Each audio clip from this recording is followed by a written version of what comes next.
Hello, hello, good evening. Um, I'm a little bit earlier than I normally am on a Saturday, but I've managed to get a bit of time free and thought I would start a bit earlier. Um, okay, so what I was going to do today was something slightly more different. Um, I'm going to visit some historical locations in Second Life. And I guess they class them as historical because they've probably existed since Second Life was created or thereabouts, or at least they're still around, like the oldest places. Now there's a website with a list of all these, and I do recognise some of them. I think I've got some of these saved. But a couple of them actually sound quite interesting. So what I thought we would do is try some of them.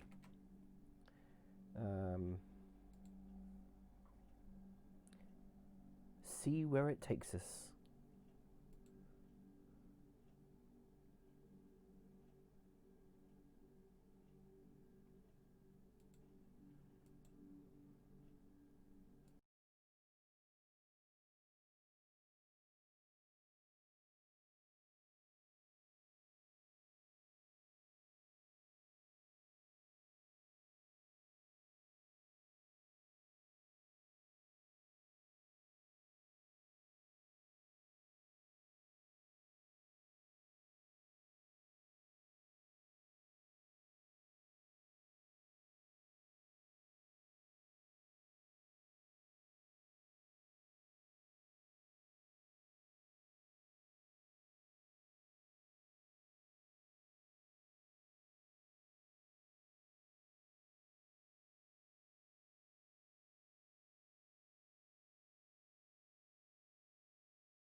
Okay, so um, yeah, so this is where we were. This is where we left off the last time I was in world. Interesting little sim with some. Oh, there's actually some people on there. That's kind of interesting. Let's go and ogle who these people are. Huh, where did they go?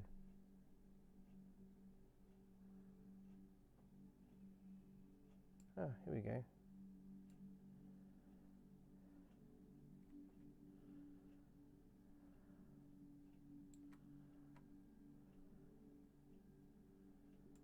Don't know. Kishino's Bloodclaw. That's quite a name. Bit like mine. Hey there, I'm Kishinor, but you can call me Kish. I don't really know what's going on most of the time, but I get the gist of what's being conversed. I am me if you want to talk. Later, everyone. 12 years and 4 months. Wow. And who's this one? 1 year, 7 months. Scotty Chrysophylax.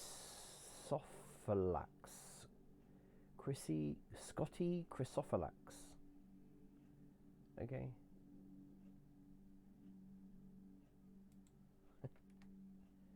Very good.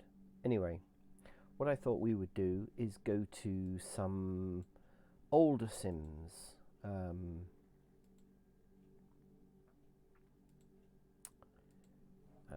Let's see. So I've got this list, and I thought actually, see, there's a couple of them that I know I've been to before.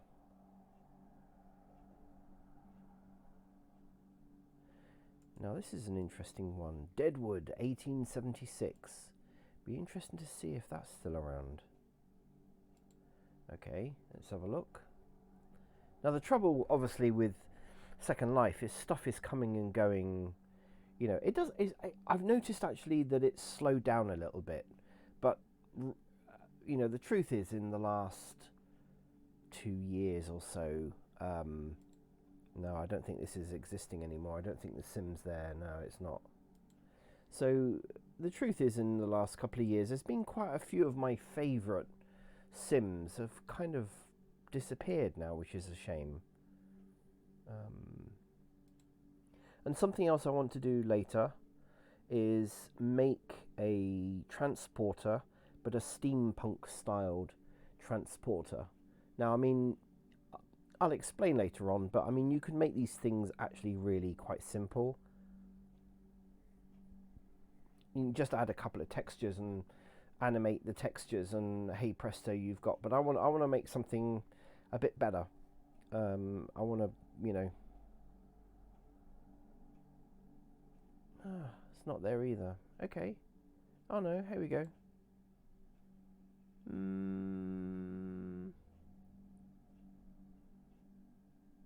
No. Okay, apparently that was a link to the oldest residence in Second Life, called Cyrus Apollo's house. Okay, so we're not doing too well on this at the moment.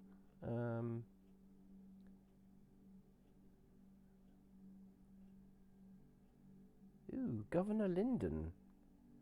Interesting. Governor's Mansion.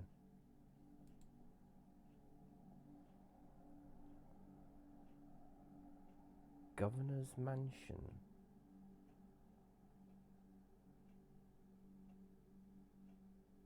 Okay, so apparently, according to this, we can still visit it.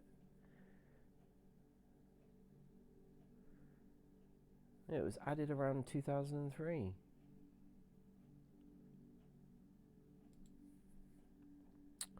But,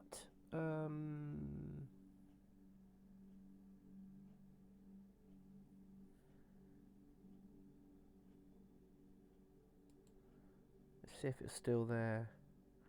No, that's not there either. Oh, we're not doing too well on this, are we? Okay, let's try Linden Village. From the early days, land owned by Linden Lab from the early days of Second Life.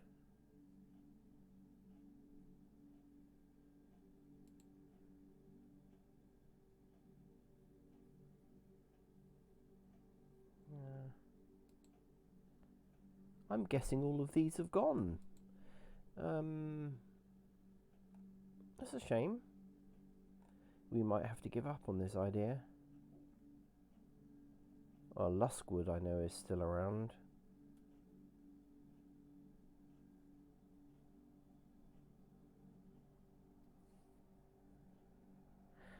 Some people have obviously commented and actually put comments on there and said, you know, now long since gone, and things like, you know, that no longer exists. But some of these are actually okay. So we've got like Peter Pan stories, Neverland. Okay, let's have a look.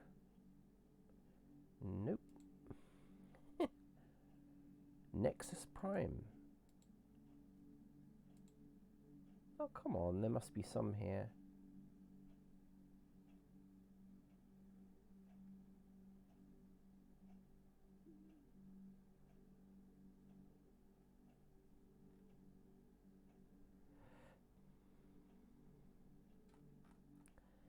Come on. Oh, it's obvious from Nexus Prime. Oh, okay. Okay, so that disappeared in 2008. Not doing an awful lot of good here, are we? This also sounded interesting. Skyline Graveyard. Creepy graveyard area set in the sky.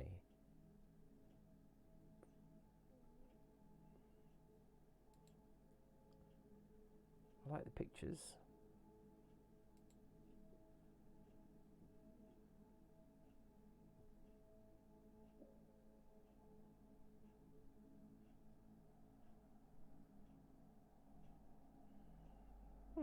Okay. That's not available either. Okay, might have to give up this.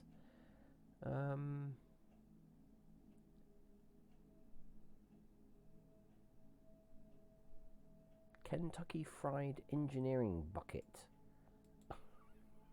Sounds quite interesting. Located in Green. Okay, so this is somewhere.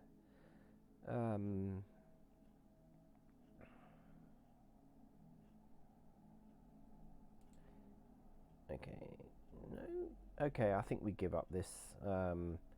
This is obviously a very outdated wiki page that, I mean, there are obviously some of these things on here I know, and I've got links to them, and I know they still work. So, okay. Never mind. Never mind. Nothing ventured, nothing gained, I always say. And if you don't try, you're never gonna know.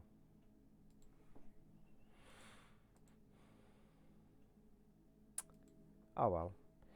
What if I look in my own places? Let's have a look and see if there's any landmarks I haven't been to for a long time.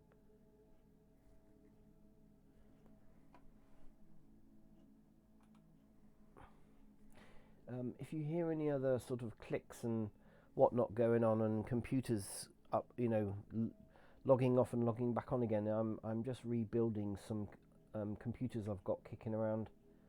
I've got about four odd computers kicking around that I need to update and maintain.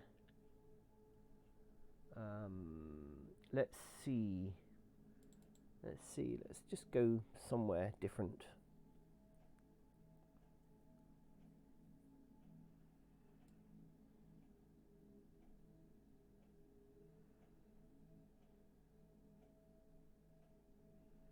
Wow, this is a massive store. And it's, okay, so it's not actually where I thought I was going. Wow, somebody's built a massive... Okay, let's delete that. This is what you do in Second Life. You notice that things sort of disappear, and then all of a sudden, I like this building. It's very basic. It is quite interesting. I do like buildings that are just very well built. They're simple, like this. You see, you've got nice shadows, nice ambient occlusion. Textures are simple. They res up fast, but look at the size of it. It's huge.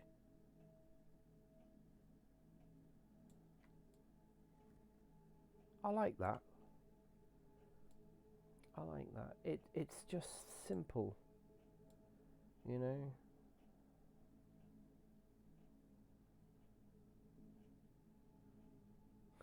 Attention to detail. But I like, see, these are obviously being put in. This has got to be all mesh. I'm pretty sure. Yeah, this is mesh. This is mesh and pretty heavy. How big is that? Unless that's a whole... Oh yeah, okay. That's pretty big. Avada. Yeah, that's a pretty big building. And I guess that and that all together, 429. So yeah. Wow. I'm guessing that was probably built in sections, because the biggest that you can bring into Second Life mesh from Blender is 64 meters. I like this. It's been thought out. It's very clever. Somebody's actually painted on, or possibly baked the mesh textures with shadows and stuff in there. Ambient occlusion. Nice. This is a very, very big store. Huge. Not a lot in there at the moment. I have heard of Avada. Whereabouts are we? Let's see. Okay. We've obviously got some kind of... okay. Wow, there's a lot going on there. Let's go and see what's over here.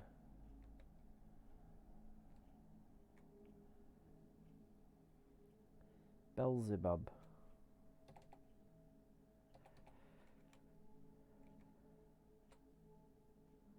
And this is Pulse. Nice building again.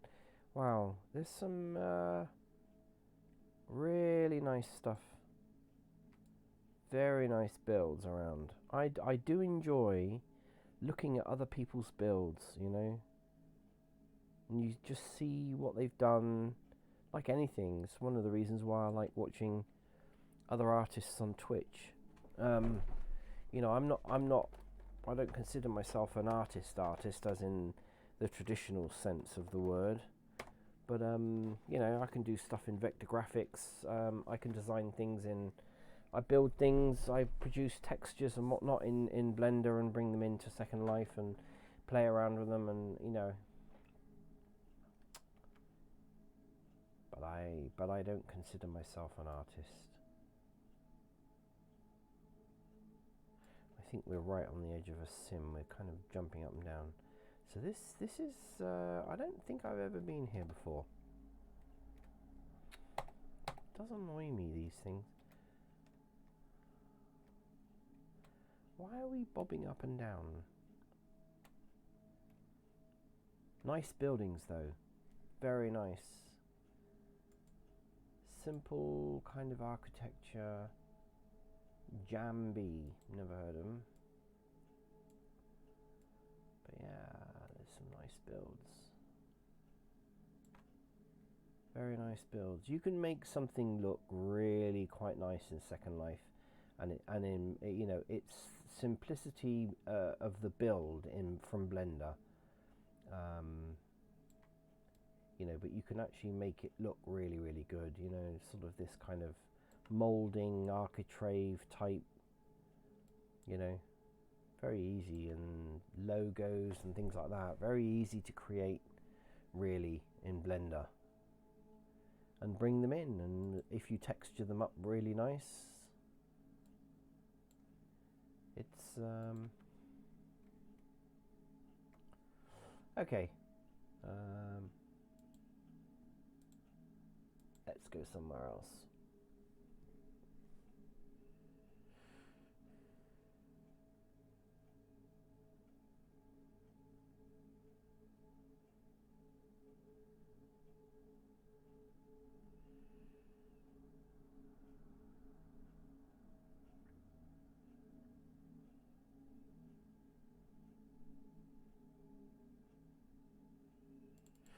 Freebies gratis. Freebies are quite good places to go. They're good for newbies. You know, people come in world, they've got no money. You know, they don't know where to start. You get given a generic, what we call duck feet body. This obviously doesn't exist anymore. Yeah, we're just in the middle of a field. That's why sometimes it's good to kind of go through some of these things and just delete places. Freebies Galaxy, we went there a few videos ago, and this was the massive freebie place. And I guess, you know, as these people produce these places that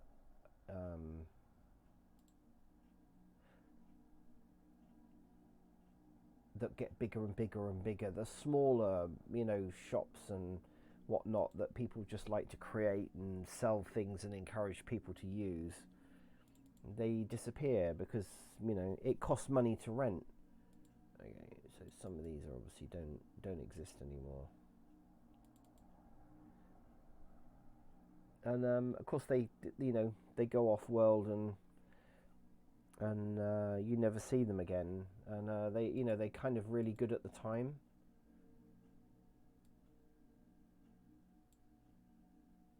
But you know, they do tend to drop off the radar a little bit, and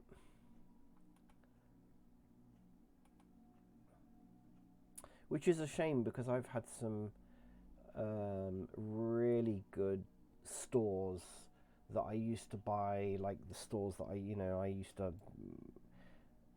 like. Magus, in a way, is a gothic-y steampunk kind of esoteric related, that kind of genre of clothes, and there's not an awful lot of them around anymore. Avid was the big one that I used to buy an awful lot of clothes from, and doesn't exist anymore. Disappeared this year, which was a real shame. I bought most of the really nice clothes from them anyway, and yeah.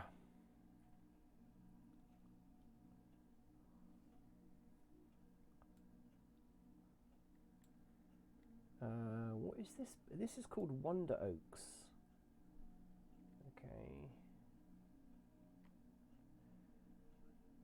I must have come here at one point and thought it was really good, and then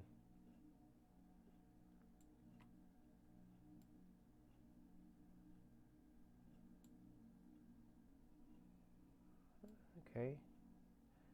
I must have come here for something at some point. Quite like the buildings.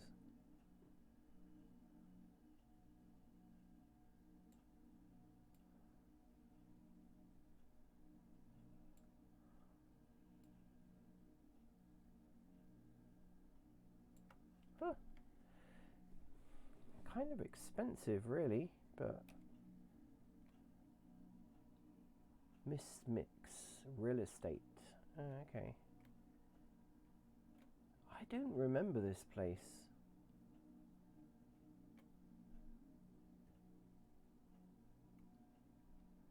Oh, I wonder. You know what? I suspect. Oh, I like this. See, this is what I like making, and I made one of these kind of wooden structure things, which are quite nice for creating 29. That's not bad actually for that building, considering it's got all of this prim. Ah, yeah, okay. So what they've done is they've made all that one block. If we look at the physics of that, I can't move any closer. So yeah, I can see the physics of this.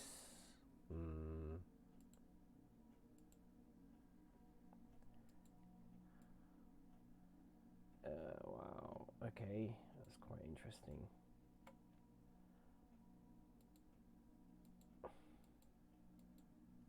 Oh wow, okay, I seem to have got stuck in a tree. Right, so if I select this, yeah, I see what they've done with the physics. That's kind of interesting. What have they done with that? That's very odd physics. Wow, it's a little bit too crowded, this area. Okay.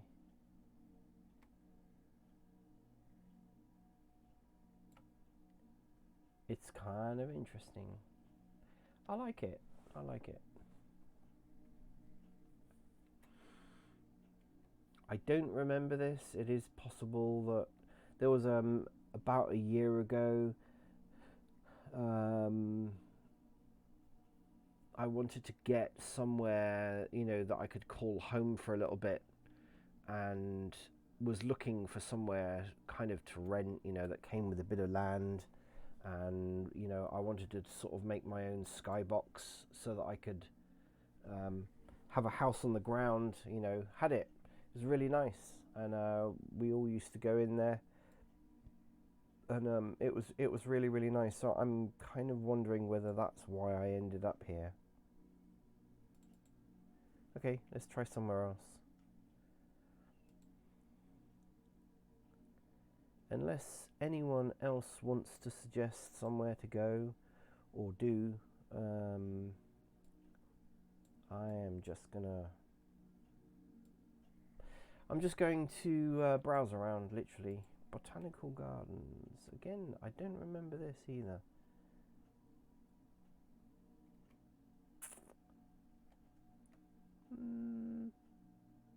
Two Leaf Technologies. I don't know what this is. I have no idea. Let's remove that.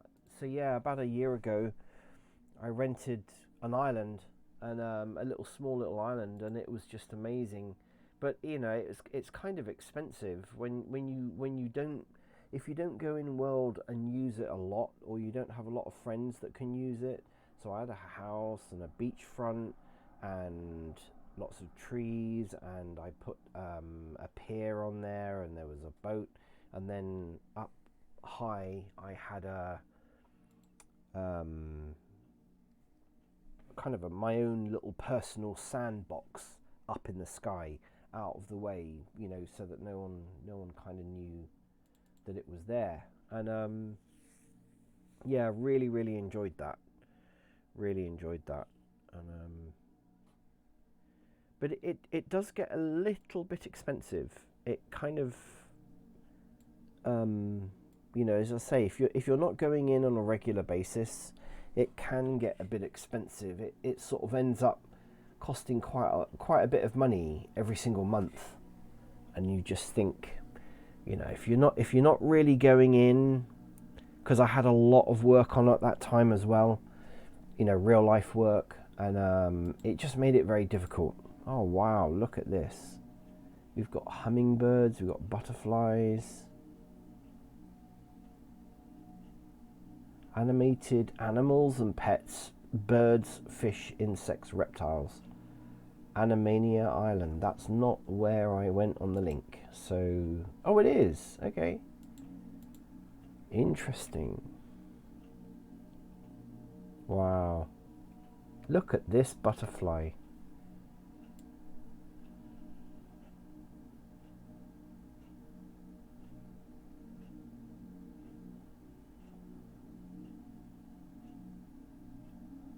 Okay. But it's so effective, you know. So effective from a distance. It's quite amazing. And these things just flying around random. Very often what you see in Second Life is a prim that's been manipulated, that's got almost like a V shape that undulates around and looks a little bit like this. And yeah, these are actually prim. Oh my god! Look at that! Wow!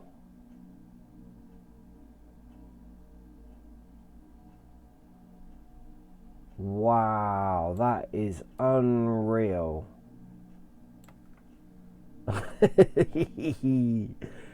Oh, for anyone who doesn't like ants, I can imagine them.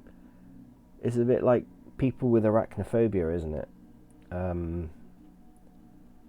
Wow. I'm wondering whether that's particles, you know. I do wonder whether that is actually a particle system. But that is clever.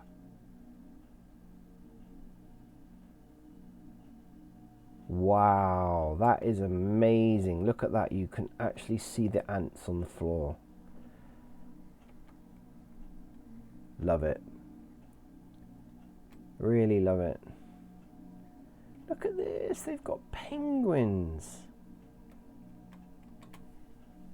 Oh my goodness. And it looks like they've got, wow, they've got killer whales. Okay, killer whales that, holy moly.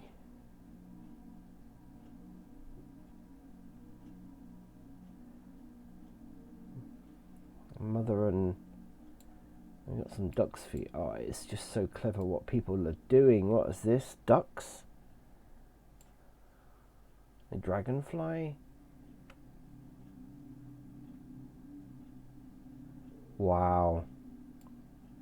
And what I was gonna look at, oh my god, there's a whale. Oh my goodness, that is unreal.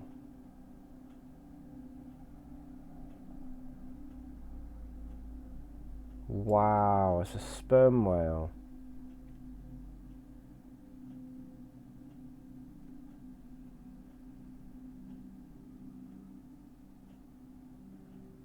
How amazing. How utterly amazing.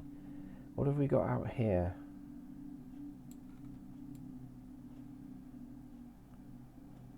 Oh, okay. Just a free resing. It's like a little mini sandbox where you can... very often what tends to happen, if you don't know anything about Second Life, is when you buy items, you get delivered them and they come into your inventory, okay, and very often they'll be here. And then what you have to do is go to an area where you can unpack it.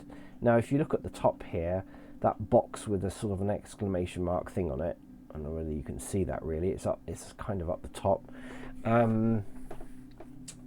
It means you can't res anything, you can't bring anything from your inventory onto that particular part of the land. But then sometimes what they do, especially if you buy clothes and heads and, you know, hair and, you know, other objects like shoes and whatnot, they have a designated area that you're allowed to res your items on to unpack them and then wear them. So are these static or... but these are moving. Wow, this person, whoever is making this, they are... this looks like Animesh. They are obviously seriously into animals. And they've got a whole sim dedicated. Animania, no wonder. Amazing.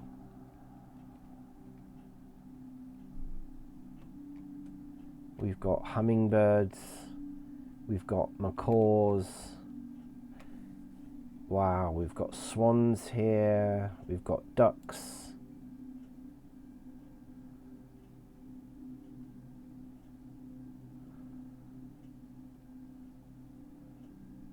Wow. Wow, we've got a pair of swans out here.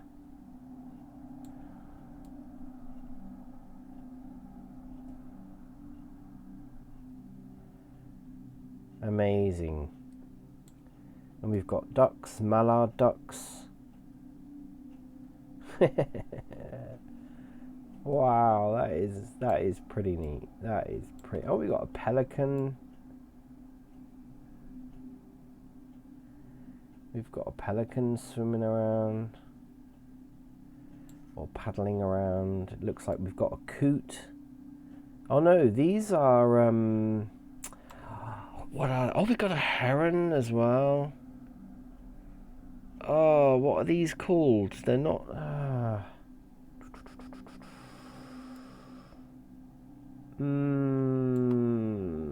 I can't remember what they're called. Let's see whether it's in the name. Grebe, that's it. A crested grebe. Wow, what an amazing... what an amazing... we've got black swans, we've got a big pelican here.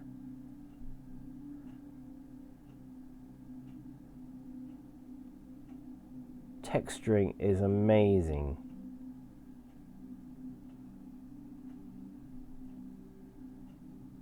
Wow, that is amazing. I like the herons. We've got some different kind of Japanese ducks, I think they are. And then we've got some black swans. Ooh, we've got turkeys. I'm impressed. I am impressed. Look at this. Wow. Wow. Oh, this is made up for the kind of disappointment of what I was rather hoping to do, which was to visit some of the more historic sites and landmarks around. We've got pelicans. Wow. Around Second Life, we've got a crane.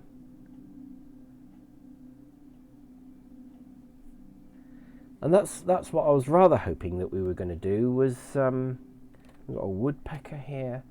My word, this is unbelievable. Look at the detail.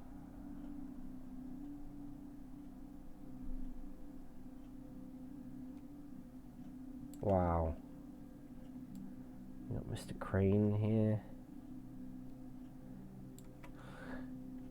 What we got here? Oh, this is yeah, what is this called? I think it's I can't remember the name of these. Yeah, it's a different type of crane, I was going to say.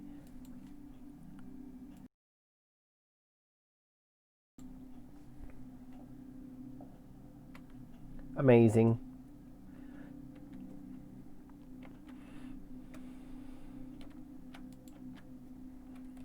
Amazing, amazing.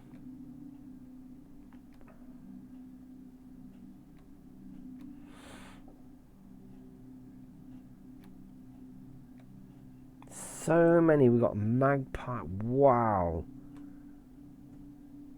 The owls. They've got crows, magpies.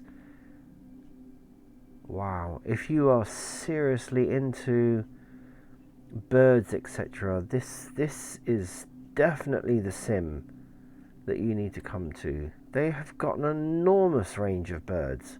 Got doves here, look.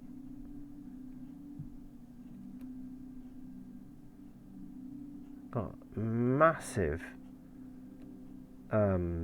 tortoise, giant tortoise.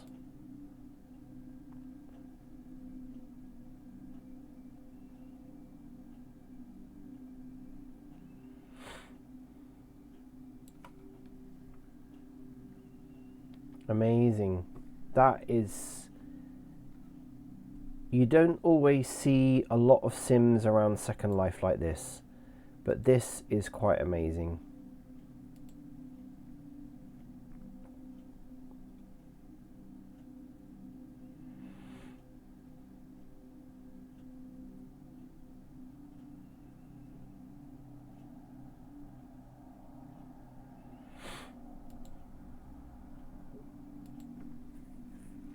Wow, I'm amazed. Oh, it looks like we've got, who have we got up here? Oh, okay, we've got Death wandering around. We've got Black Spider. Ooh, that's ooh, what's this spider called? I know it's a dangerous spider. I can't remember the name of it. Black Widow. That's it. That's it. Let's go up here for a bit of fun.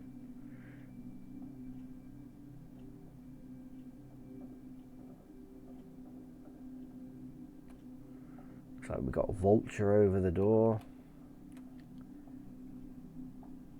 Okay, so now this is interesting because this is what I want to create, and yeah, okay, so they have the same problem. So they basically have they're using an emission script,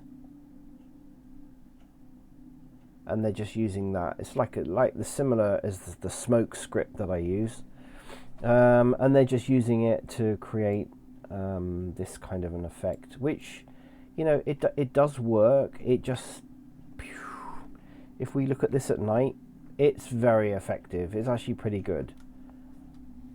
It's not bad at all. It's quite effective. There's some strong lights around here. Yeah, okay, so this is all pretty much lit up. Looks really good at night though. I like their lighthouse.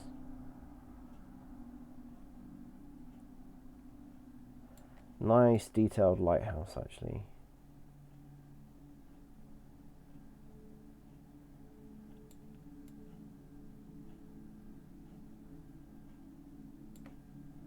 Yeah. Nice work. Really nice work. I like going to Sims and seeing other people's work. You get inspired to do something.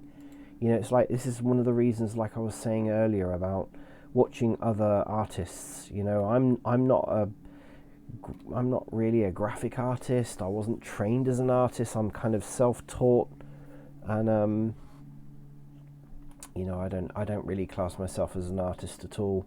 But I love watching other artists and watching them work, and it inspires me to, you know, to do things for myself, and I get ideas. And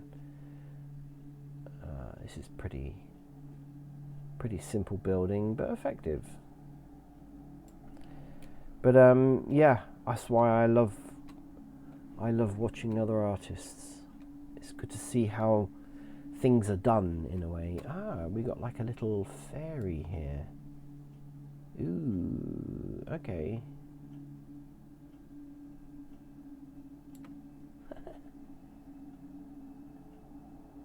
Very good. Very good. I like this sim. Very nice. Can I move this? No.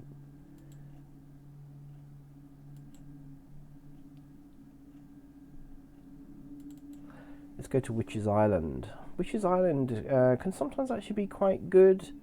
I used to come here quite often. It used to be more... it used to be more busier.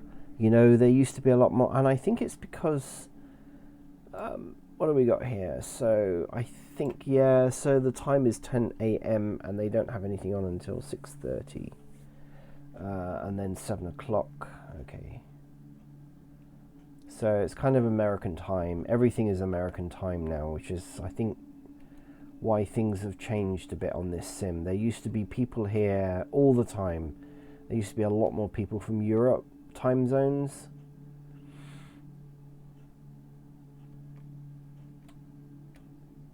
And yeah, they just don't seem to do that anymore, which is a little bit of a shame, but there you go. Okay.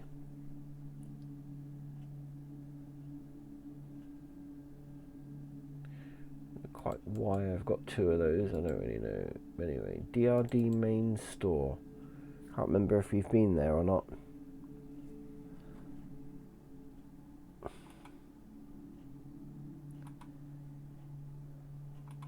Sorry, I'm kind of got my multitasking. I'm rebuilding computers and stuff at the same time as I've been working. This computer I'm working on at the moment has taken the longest amount of time to try and sort out. But it's getting there, and it will be a low spec but workable machine when it's finished. Now, yes, I do remember this store. I like this store, DRD. And I do like viewing stuff at night. When I'm building, I will build stuff during the day, but there's quite a few people here. Ooh, walk into a lamppost, why don't you? Yeah, I've seen. This is what I've seen before. This is lovely. I love this. Now, again, like, I've had ideas about doing something like this, and I've seen this actually on other sims as well. And it's like an you know, an apothecary of sort of a mobile apothecary that you'd find, you know, a couple of 100 years ago, with all sorts of magical potions. And we've got crystals here, and we've got sage and little cauldrons full of things, crystals. We got kind of magical books, and you know, it's really quite neat. Very effective, very effective. And if I remember rightly, there is a lovely, lovely shop around here. Let's see whether it's still here.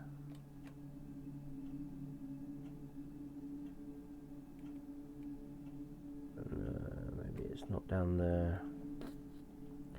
Or am I thinking of somewhere else? I could be thinking of somewhere else, actually.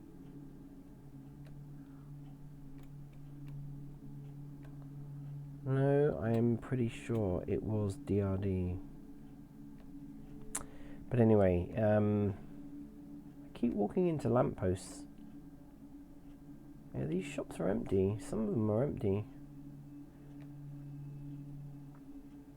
There is a shop here. In fact, isn't that it? I think it's it. I think that, yeah, this is it. This is it. No, oh, it's empty. That's why I didn't recognize it.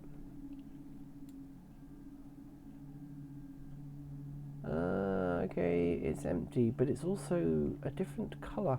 The colour that I saw before was actually black. But this is definitely a shop that I've got inspiration from. And I just love these builds. Look at this, you know, these builds are amazing. Let me change the...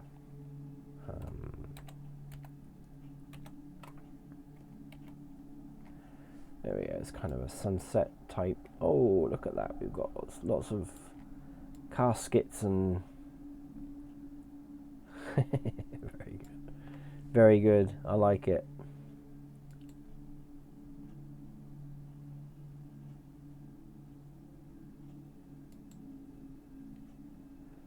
Look at this, love it. All these cauldrons, and skillets, all sort of stacked up on each other. But what I actually saw, and I did actually take a load of photographs of it because I thought I really want to try and make a shop that's kind of got that sort of oldie worldy, quirky, you know, something from sort of 200 years ago.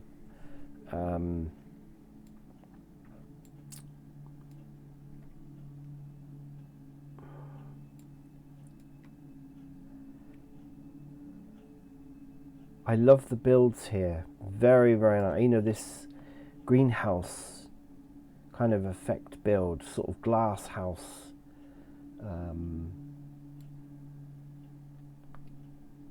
You got this kind of castle effect that's almost derelict.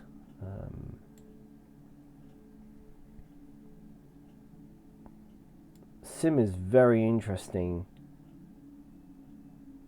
It's difficult to make out whether this is just one person's build, you know, whether this has just been produced for one. Oh, I know, yes, I remember this. Yeah, this is where I got my boots from. Magus's boots, yes, this is where I got them from. I love this work. This is where he got his boots from. There you go, this is it. Yeah, now I remember the sim. And I think it was around the same time that I was looking for Avid. The AVID, because that's where I used to buy most of my clothes from, and the Sims now just disappeared, and it was a huge store, absolutely colossal, with an enormous amount of clothes and everything in there, and it was absolutely massive. Yeah, so I think this is, I suspect, I love this graveyard, look at this.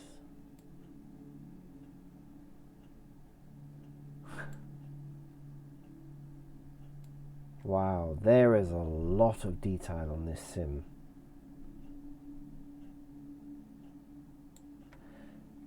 See, I believe that a lot of builders in Second Life, and I kind of know a few of the builders now. I've kind of, you know, they very often, they don't mind you actually asking questions.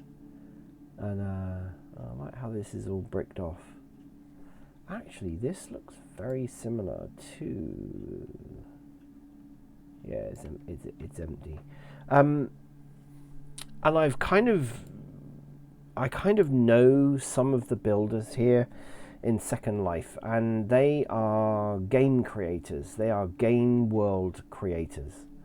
And I think they just bring their skills from making things in, you know, 3D bits of software, and then they bring it into Second Life, and I guess you know, because they can do that.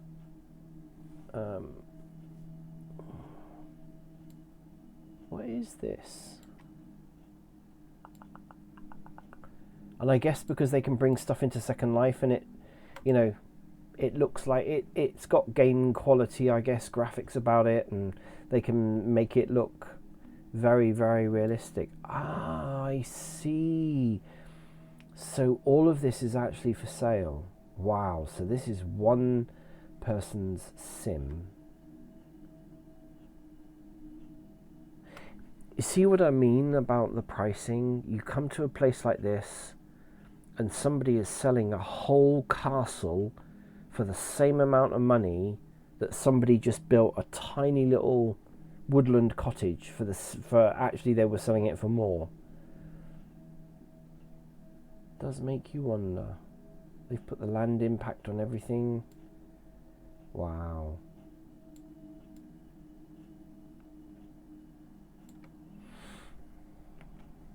But yeah, I've suspected for a long time that that there are game creators, or whatever they like to call themselves. You know, people who make things for games, any games. It doesn't really matter. And I'm pretty certain that a lot of this, especially sims like this, are created by, you know, people who design for games. And kind of knew that from very early on when I came into Second Life, and especially with some of the roleplay sims, you know, these kind of builds are not done off the whim. You know, they are done by somebody who. This is not just a hobby, you know. Even if somebody had built this sim as a hobby, that is one hell of a lot of dedication, and I don't believe this is just somebody's hobby. I think this is somebody's career.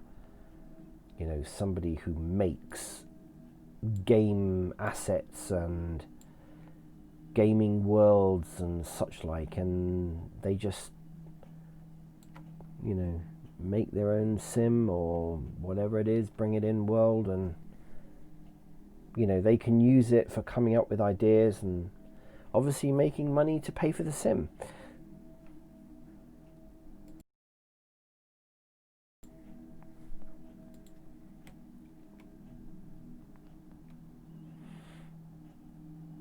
Beautiful. Love it. Absolutely love it. You can just tell the quality of the builds, you know. This is just not. This is, look at this. Gaming chair. I mean, it looks real. It just actually looks real. I mean, this is somebody who just doesn't, you know, whether they're using Blender or another program, you know, it's not like they've only just been doing that for a few years. They've been doing that for a long time. Either that or they're extremely talented. But I you know, yeah. This is obviously Game of Thrones inspired kind of stuff.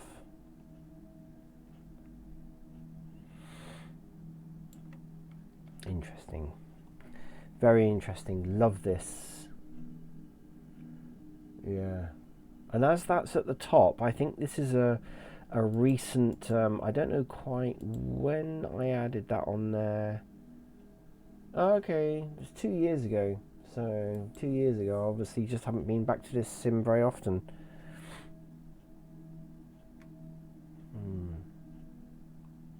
Of course, the other thing is, I am quite certain actually that when I came here first, the only thing that existed was this building here. I don't remember until fairly recently. I don't remember there, and I'm pretty sure there was just a plain sim with some bits and pieces, you know, trees and foliage, and all there was this, you know. there was just this kind of main glass type building, and I don't remember everything else. And I do remember coming here, I think it was earlier this year, and was just blown away with everything else that was on here. And this is what makes me think that this is just not somebody's hobby. I think this is seriously somebody who designs in-world game worlds, and you know, I think they make assets for games or something. I'm quite convinced of that.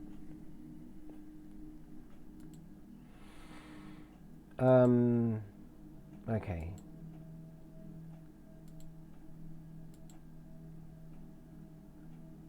Where can we go? Where can we go? Okay, let's see if we can go around to a couple of resorts. No, that's gone. Hypnotic is always really quite good. Runaround Sue, if you're into sort of 50s, 60s, 70s music. Old rockabilly. Probably nothing here because again, it's 1950s, yeah, till today's music. Okay. Grease Lightning. So I haven't been to a lot of these sims for quite a while.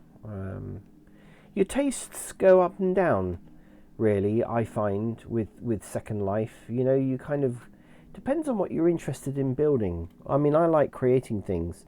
And so I like to go to sims that inspire me to make something, you know. I tend to sort of just go round various different sims at different times of, you know, whatever inspiration I'm kind of looking for.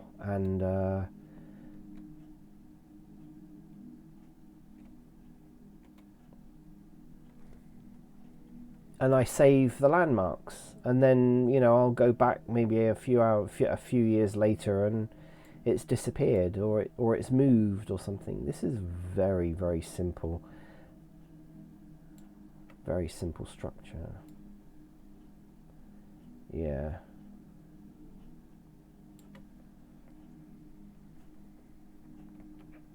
They're just shops basically for people to rent to sell things in.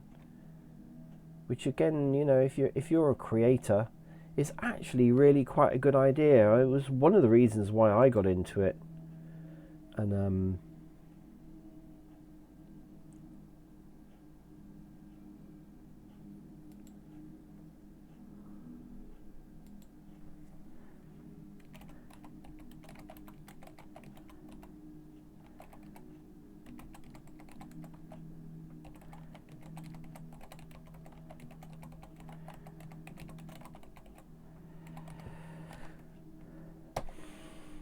see if anyone's got any questions.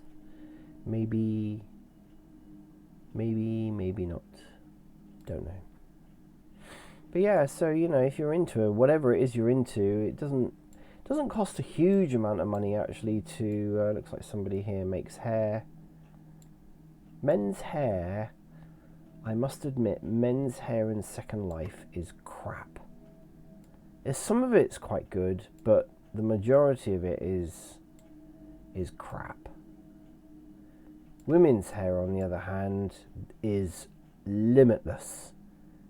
It looks nice. The majority of cases, it looks really nice, and you know, there's just no end to kind of female avatar clothing, dresses, hair, accessories, jewelry, whatever you want. But male avatars rather, very little in comparison. I would say it's 95% female avatar, about 5% male avatar.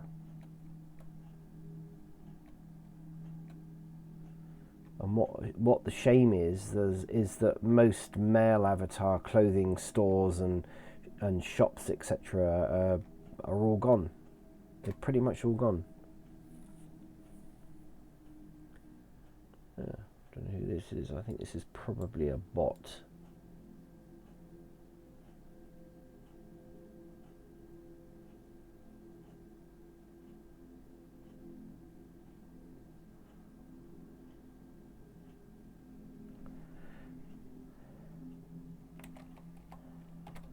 I think is a bot.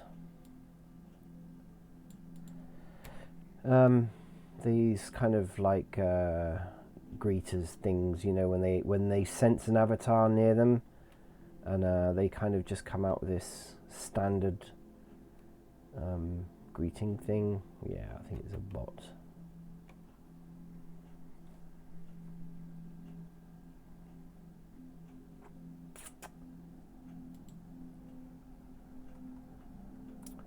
Where else can we go? Now this is an interesting place actually. Dance Island.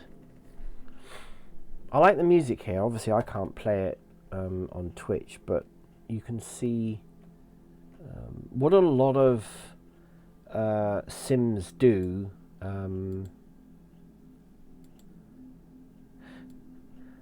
Is they have the main, like for instance on this sim, they're playing music on the sim, but I'm not gonna play it because, you know, rules and regulations, etc., etc. But what they do is, in order to keep the sim running, obviously because it costs real money to have a sim, are they using a surround? I do like all these surround things they have now. Obviously a winter themed ones. So their main building is this pyramid, which is where they hold the dancing, and then in order to finance that, they very often have all these stores and shops and such like around, which they're obviously getting rent for from the people selling and renting them. You got some massive buildings. This has changed as well. Some huge buildings. I guess that's some kind of, don't know. I mean that's a lot of detail for a building that's empty.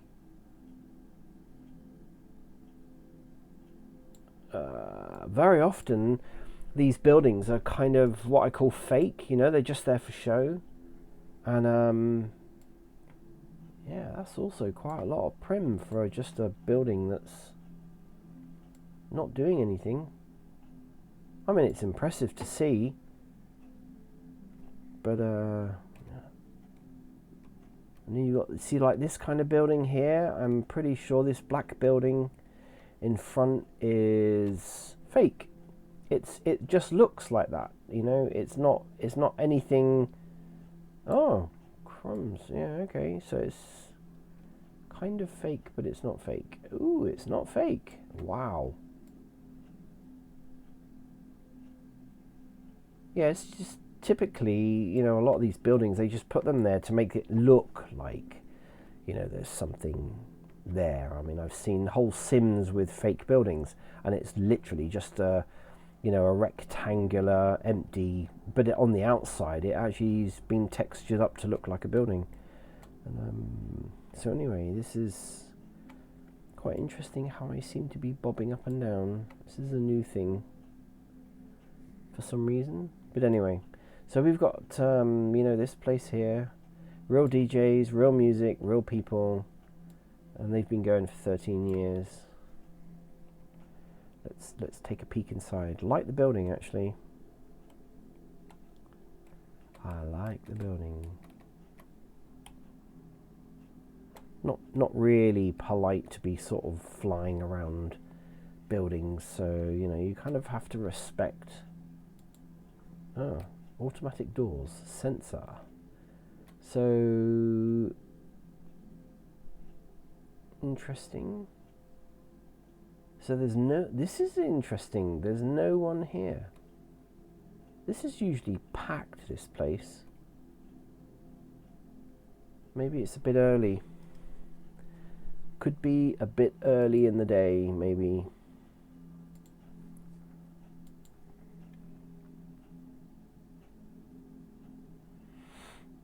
Interesting. I like doors that automatically open when you go near them. Depends really, this is a very futuristic building. You expect it to have sensors to open doors. On obviously older buildings, as in they're made to look old, you don't kind of expect doors to automatically open. And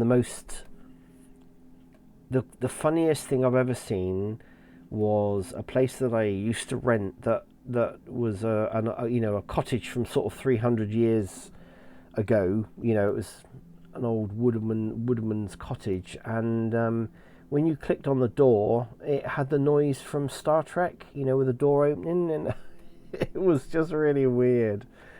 It just didn't fit at all, and it always made me kind of smile, really, that somebody hadn't put an old creaking door sound on an old creaking door, and they put a Star Trek whooshing kind of sound on there, which I always just thought was really weird. It's just very, very weird. Anyway, for anyone who's watched some of my other videos, and I'm actually encouraged by the fact that people are watching my videos.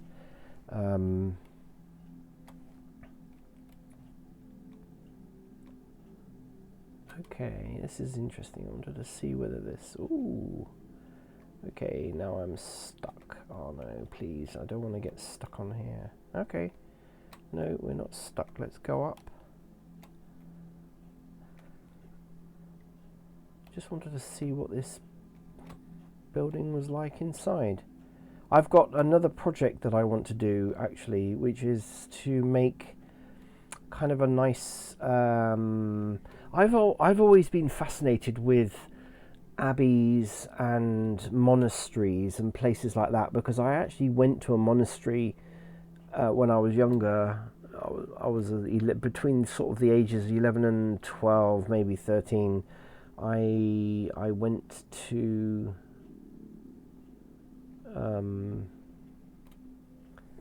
a monastery, and and I even when I was younger, I used to be fascinated. This building doesn't look like it's got an entrance, which is kind of odd. Is there anything in it? There is. Oh, okay. Oh, okay. So this is where people are... Okay. So people are in... They're in the church dancing. Okay. And they're all synchronized as well, which means they've all been there for a very long time. Okay. I can't play the music. It's a shame, because the music here is actually really good. As I've mentioned before, very often if I'm working at my desk working, I will very often bring either Susie or Magus into Second Life and land them on a sim where there's some excellent music, because the music is really, really good to listen to. And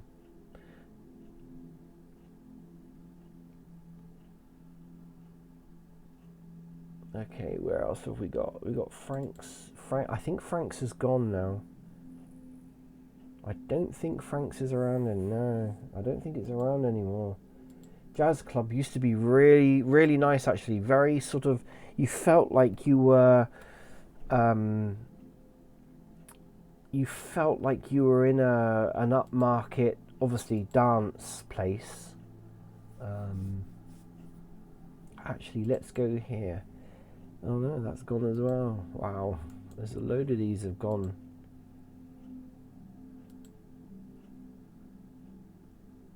Sunshine's Cove and Mermaid's Reef. Okay.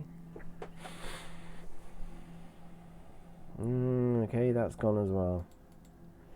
Okay, we're going to get chucked out in a minute. There's a security. So what those things are is a security orb. So somebody has obviously blocked anyone getting in to this parcel of land. Which I'm trying to figure out where that is. Why is there just a security thing on there? Okay, they obviously want their privacy. They've built a whole...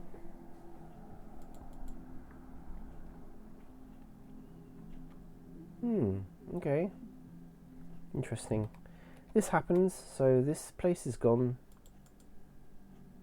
Mermaid's Reef. The worlds we walk.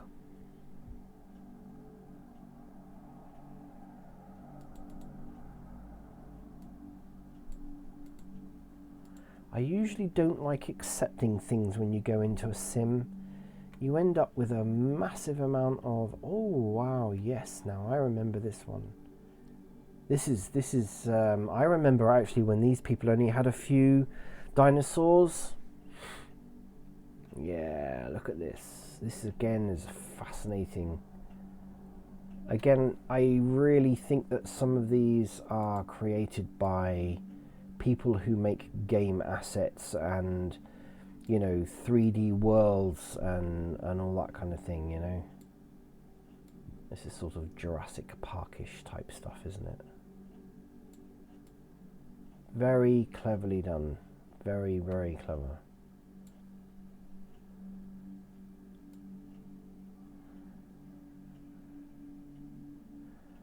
Oh yeah, this is just a bot.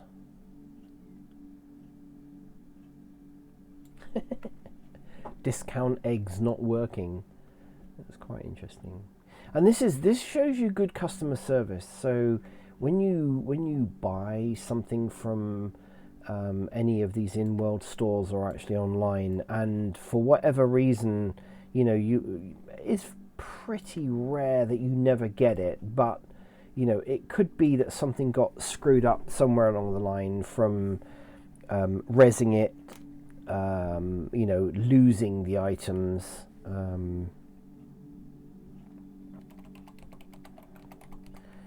And then, you know, you can come back here, and because you've already bought it, you can come here and they will re-deliver the same item to you.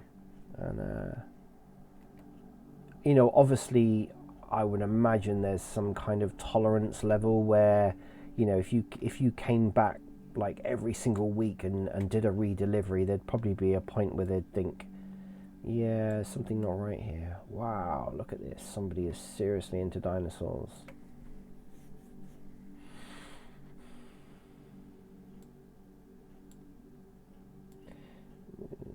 Ooh, we've got dragons.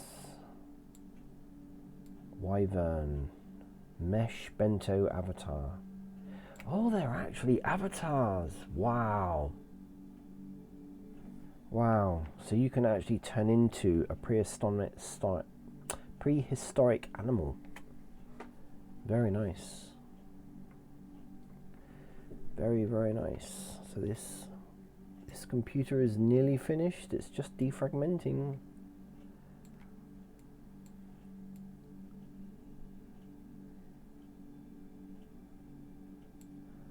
Wow. Very nice. Look at the level of detail. It's just fascinating. Really, really fascinating.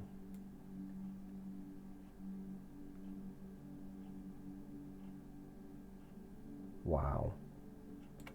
Really quite amazing. The level of detail of builds and such like in Second Life is just amazing. And one of the things that happens every year is, I think it's around April time, maybe May time, is Fantasy Fair, and it really is like an in-world, and it's for raising funds for the American Cancer Association, I think, or the American Cancer Society, something along those lines, which you know, is pretty good. But this is almost like a showcase for people. So Bakes on Mesh add-on pack, Iguanodon. Very good.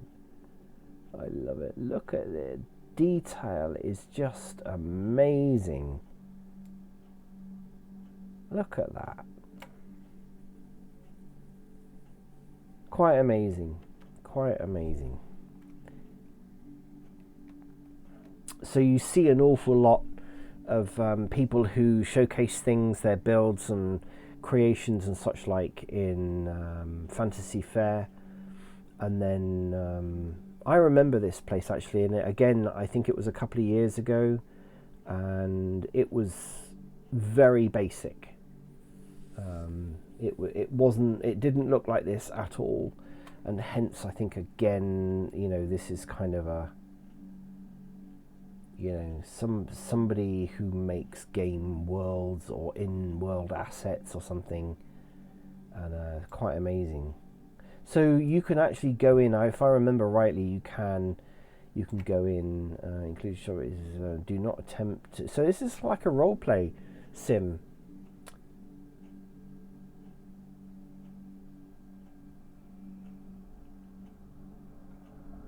Yeah, griefing. You remember in the video I said before about the amount of griefing that used to go on in the early days of Second Life, and then also copy botting. There were obviously scripts and such like that were going around that created just mayhem, and it was around that time that I actually stopped coming into Second Life, because it just got to a point where you couldn't go anywhere without being bombarded by, you know, griefers chucking out scripts with, you know, porn and all sorts. It was just unworkable. You couldn't do anything. It was just, you know, oh, I like the outfit, and they're actually giving it to you for free.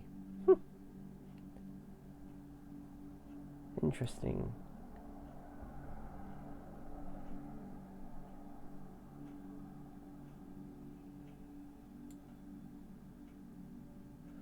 All weapons and vehicles are now prohibited. Resing scripted physical objects, triggers. Okay, so obviously there's still a lot of idiots around, unfortunately. They don't seem to appreciate that. Now, this is quite impressive. Look at that for a transporter. Wow. Wow, I like the crystals. Wow, this is really something. Walk into the portal to travel in time. Now, this is one of those things that I want to make. I want to know what the script is behind this, where you can walk into something and it transports you. So, where are we? Look at that. Now, that must be some serious scripting in there. Are we walking into this? No, so it's not quite. Ooh, it's not quite easy as just walking into something. Oh, okay, right. It's waiting for me to okay something. So it looks like we're being transported. Okay, so this stream started off a bit dodgy and a bit disappointing and such like, and I'm still gonna make something. I want to make a steampunk styled. Wow, where the earth are we? So we're actually quite high in the sky.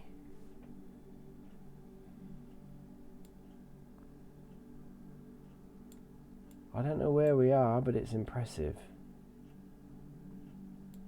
Wow. Oh, okay, so we can go to somewhere canyon. The the main store. The time machine.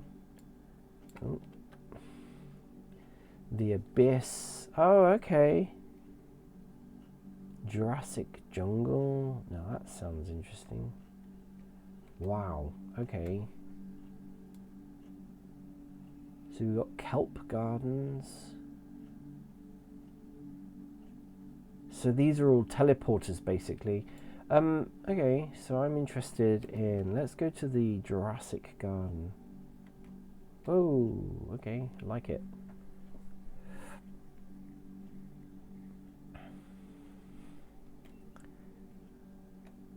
So we've come down pretty low again. Okay. Yeah, okay. So, oh, touch to ride. Okay, so this is kind of the thing that I'm going to be making. So we get on there, and I guess. Oh, okay, right. All right, okay. So I'm actually going to control this. All right, okay. Oh God, that's difficult to control. That is difficult to control. Okay, but we're a bit of an unusual angle.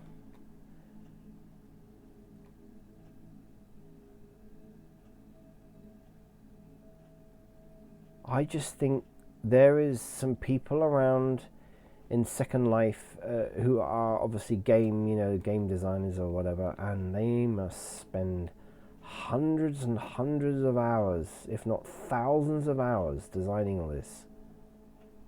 Look at this.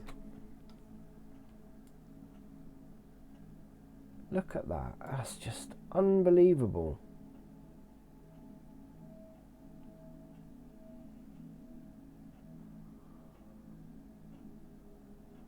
Wow. Look at all the birds.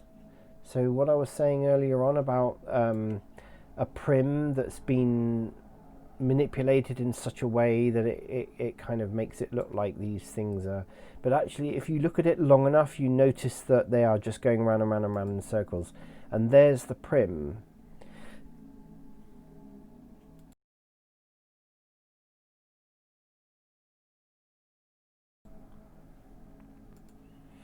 So you've just got the prim that has been manipulated in such a way that it actually looks like something is flapping their wings up and down, and all it is just a texture. It's a texture that's being rotated around this prim. In fact, actually that looks like mesh, but I don't think it is. I think it is actually a manipulate. There is a way you can manipulate a torus, I think, in this way to make it do this and give this effect. It might be mesh, I don't know. I don't think it is. I think it's a prim, because I remember people doing that many years ago, and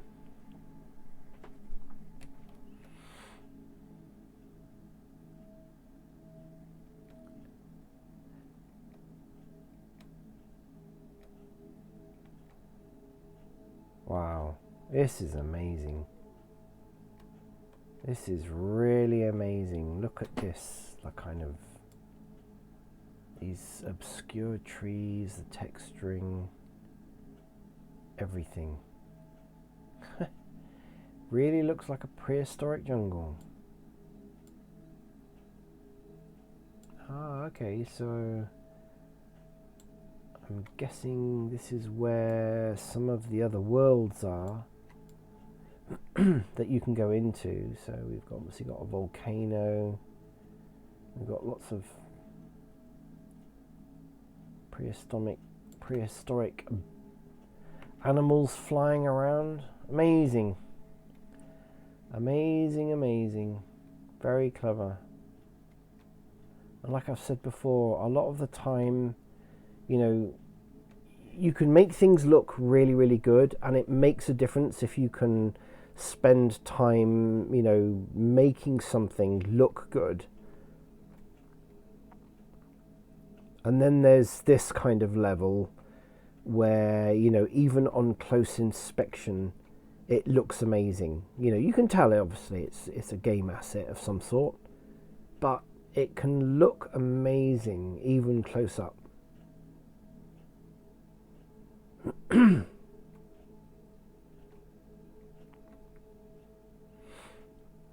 I'm not so sure actually the horse movement on this is really appropriate, but I think maybe a little bit of movement up and down would probably work.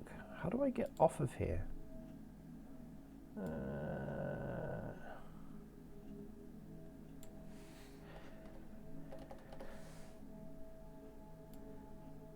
That's interesting because I don't seem to have a stand-up option.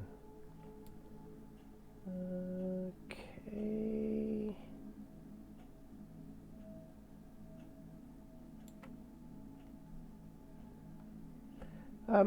Right, interesting. I don't seem to have... Okay, so I've stopped that. Okay, how do I get off of there? Oh, maybe... okay, alright. Okay, there we go. It's an attachment. That's fine. Right, let's go back to where we came. Boom. I like the transporter. Really quite interesting. Oh, I need to come back here again. I definitely... Let's go to the Kelp Gardens.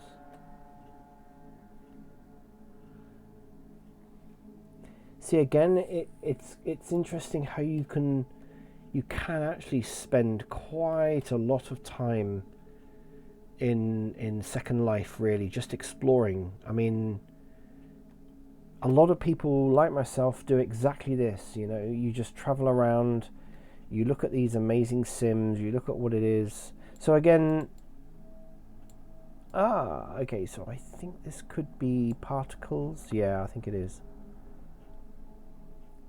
Yeah, so these are particles, but very effective, the way that they're made to look like they're swimming around, and very often people will create something similar to the birds flying.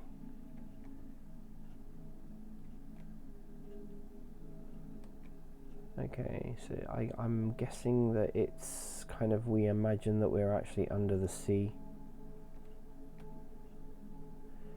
Ooh, let's go into a swamp. Okay, so it's not actually real water, it just looks like it. We've got something over here. Yeah, so I think the effect is that you are actually underneath. You're underneath the water already, and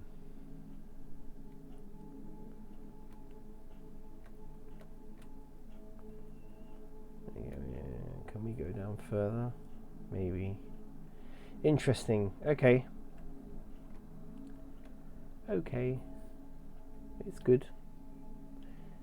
Anyone got any questions? Questions. Okay, so that's interesting. Could be worth actually coming back here again. I like this. I like this place. Hippotropolis. Okay, let's go one more place, and then I will spend some time fiddling about with Blender a little bit and making making a transporter, sort of a steampunk themed transporter, and I have no idea where this is.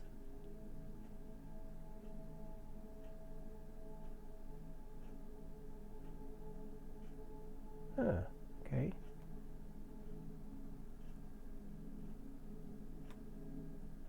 Hippotropolis. Oh, hang on a minute. I think there's going to be a creators meeting on. Or has it finished? Ooh, I know this place.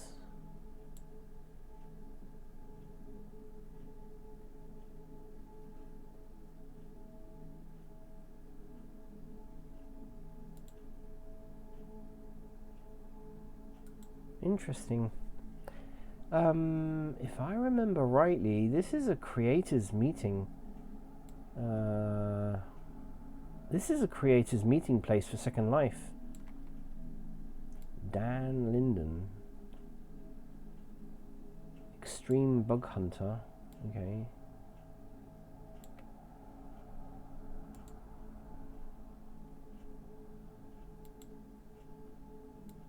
I don't know what that is. This is not an avatar. This is mesh.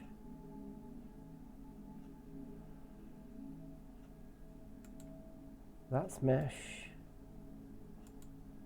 That's mesh. Okay. Yeah, this is the creators' in-world meeting place.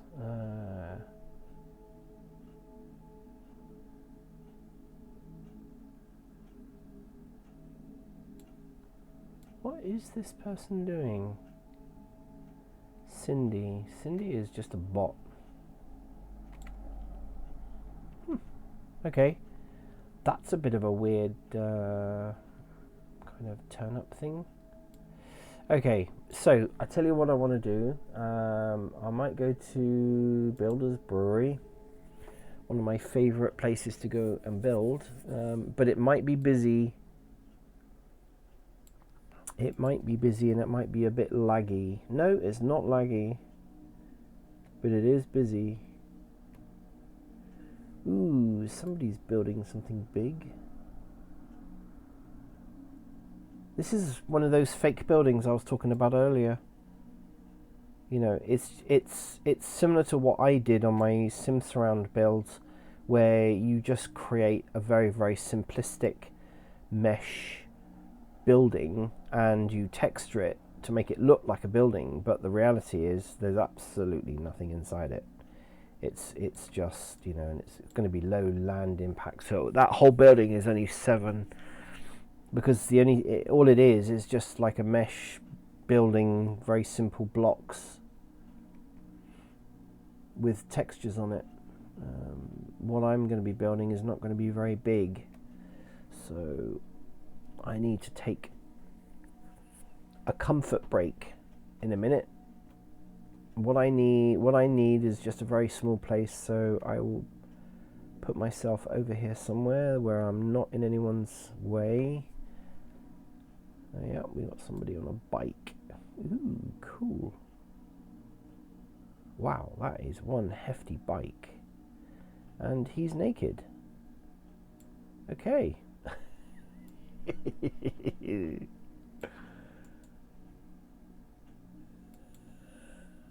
Oh yeah, she's always here. So who owns this building? Joancho Renford is the builder. Interesting. Right, I'm going to take a break, and I'll be back in a short while.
So, welcome back.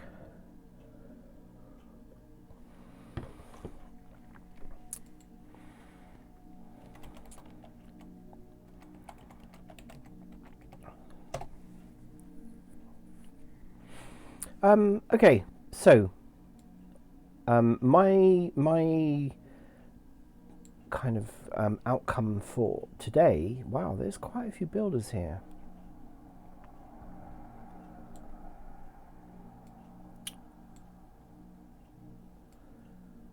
I like watching what other people are building. You know, it's amazing what people build. Sometimes people build really simple stuff. Sometimes people are just learning.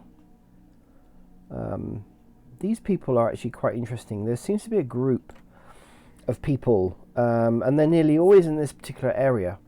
I've chatted to one of the people here, and I suspect that they're from Europe, judging by their names. And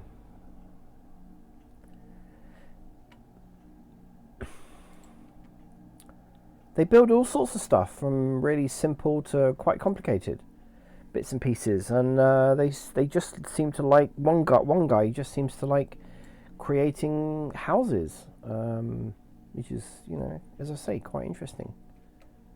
So anyway, my idea is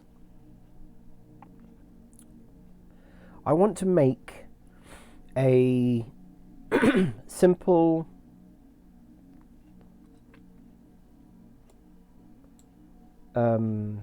there's some excellent music here. In fact, sometimes I've actually come in here and just drop you know, Magus in here and just sat down over there and just listened to the music, because it's absolutely excellent.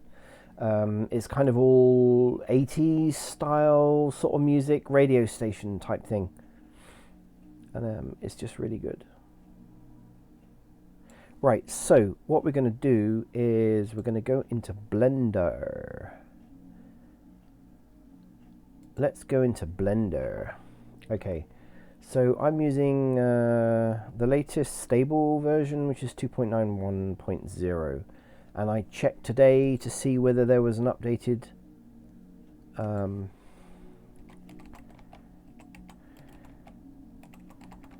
let's play with Blender. Right.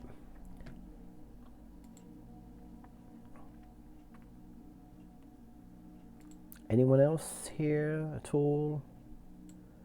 At all? So I want to sort of make a steampunk themed. If you've seen my previous videos, I've created like a Victorian-esque shop.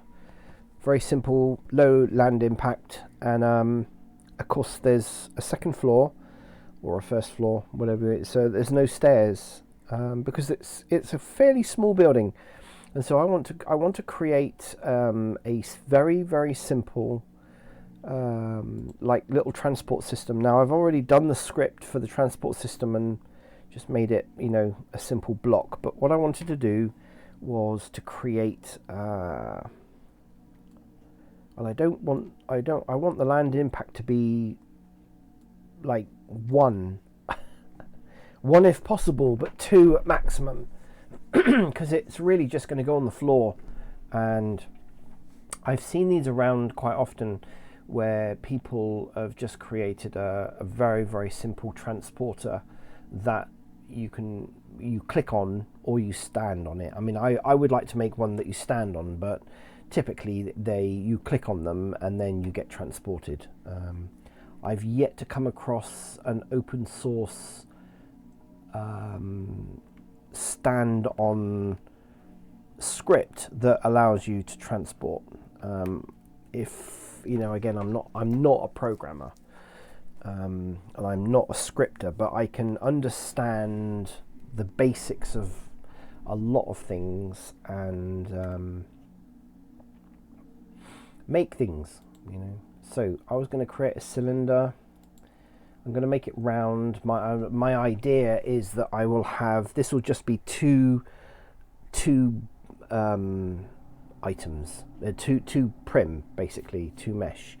There's going to be like a simple base, and inside the base is going to be a rotating cog, and it's going to be sort of stylized in steampunky kind of colours. So what I was going to do is drop this down maybe to 24. I think would be okay. The radius, a meter is pretty big. I was going to maybe drop this down to about 0.6, I think. 0.6. And then this needs to be pretty thin. I don't want it hugely yeah, it's going to be just like a disc, really, that, you know, somebody will just walk near, and then there'll be some floating text that will say, you know, click here to go to floor 1 or something, and then on floor 1 it'll be click here to go down to ground floor. You know, keep it really, really simple. So this will be, if you like, the base. What I was going to do was duplicate this and hide it. Okay, let's go into edit mode.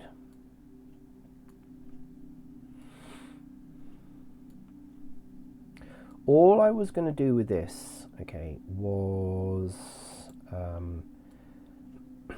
literally scale it so that it was going to kind of be a little bit like that. This might be a bit too thick, but that's okay. It doesn't matter. And in here, we're going to go inset. We're just going to go in a little bit and then extrude on the Z and just literally go down. So yeah, I think it would be something like that. Okay, so that's really just the first bit. As I say, this is going to be very simple. I want this to be simple. Okay, let's bring back that other cylinder. And we're going to scale on the Z. Oh, okay. We're going to tab.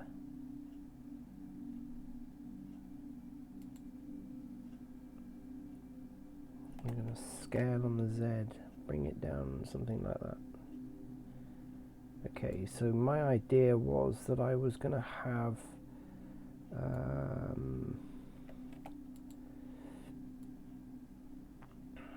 let's go into,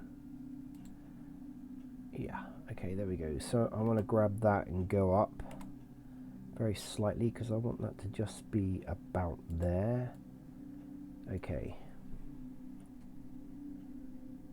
Now what I was going to do was, if we select 2, ooh, no, okay, we're going to go like this, 2, come on, stop messing around. Okay, there we go, 2, we're going to miss 2, select 2, miss 2, select 2,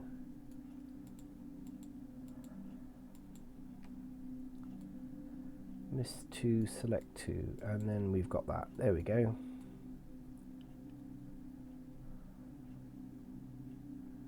Going to make a very, very simple cog.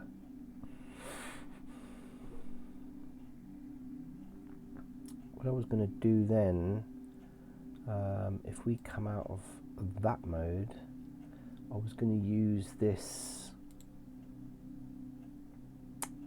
Oh, I don't very often use any of these, to be honest. Not bevel. Inset faces. No, it's this one, I think. Oh yeah, here we go. So this is extruded along normals. Manifold. There we go, that's what I'm looking for. So what I wanted to do was okay, let's scale it. There we go. Ooh, dear, oh dear.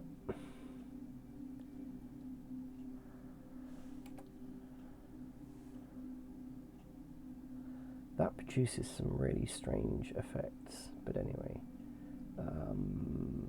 That is not good.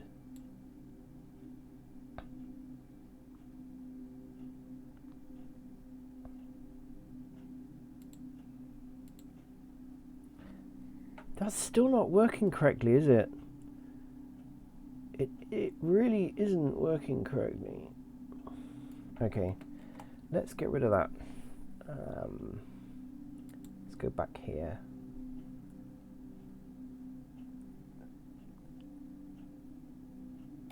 Scale Shift Z.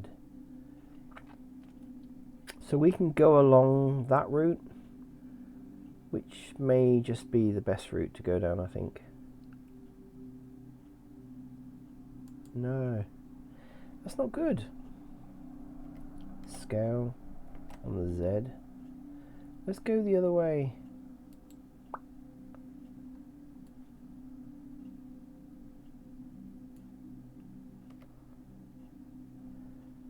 Extrude, Shift Z. No.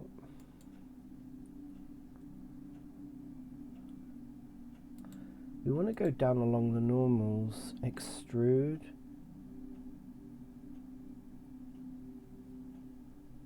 Shift Z. Scale.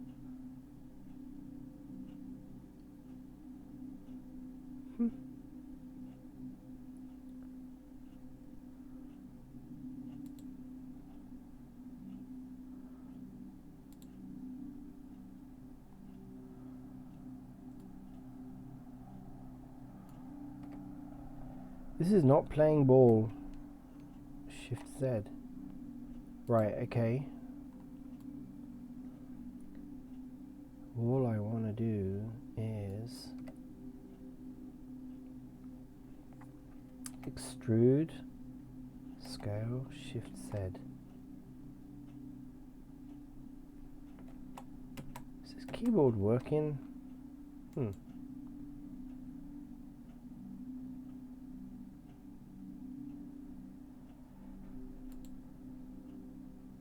I'm going to do it on the normals. Ooh, it really doesn't like that.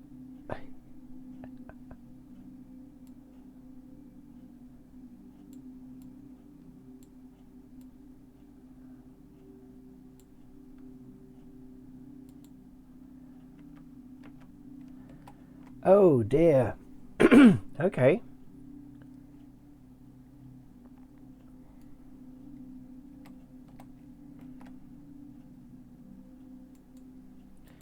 It doesn't like it.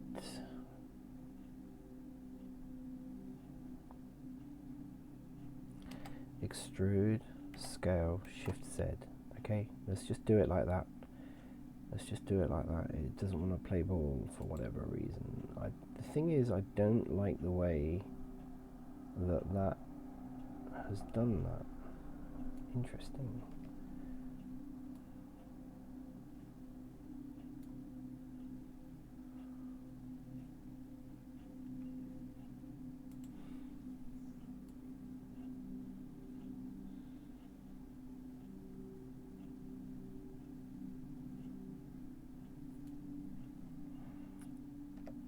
Scale Z.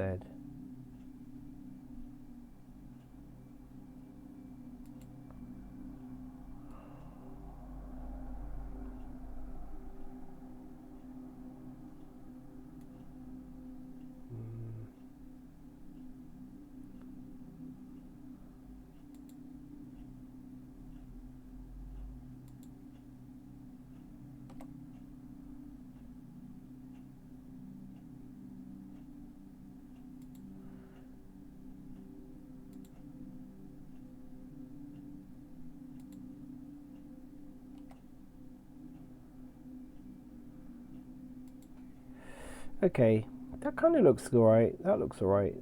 So basically my idea is that obviously the base stays put and the cog basically rotates, will move around. That was basically the idea.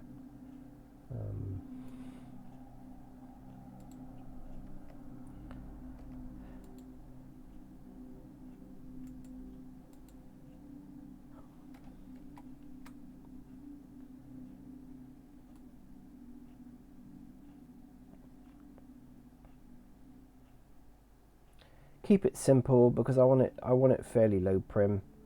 So, and I think this needs to go.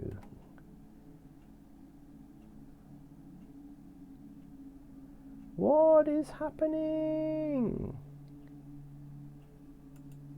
Okay, I think something's gone very, very bizarre. Okay, I'm going to delete that. I don't know quite what's going on here.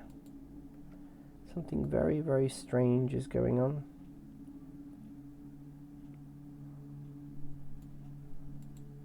Very, very odd. Okay, so let's...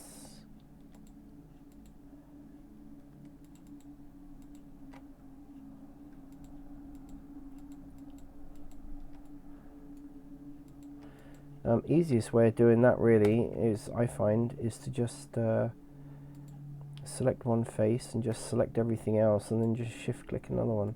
Sometimes the shift click, I'm wondering whether things have changed. Maybe that's the difficulty. Think the selections have changed from 2.90 to 2.91 maybe. That's what's happened. This looks distorted to me. I don't think it is, but it looks distorted. Okay, Shift D. Yeah. Okay, separate by selection. I'm going to scale Shift Z. Ooh.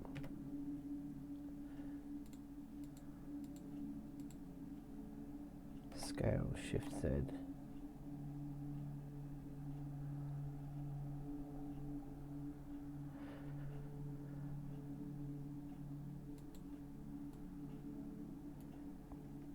What I wanted to do was, let's go back to this level. What I wanted to do was, now, select all of them. Let's go around there. What I wanted to do was select all of them.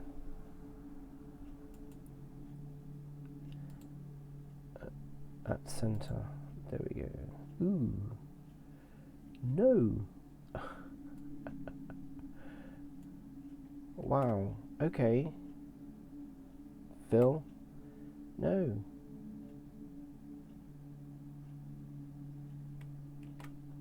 What am I trying to do? I'm getting tired. This is what the problem is. I am getting tired. And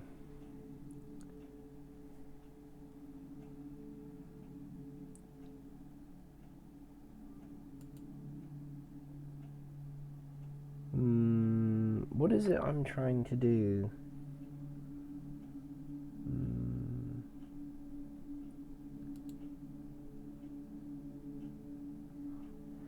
Center, center.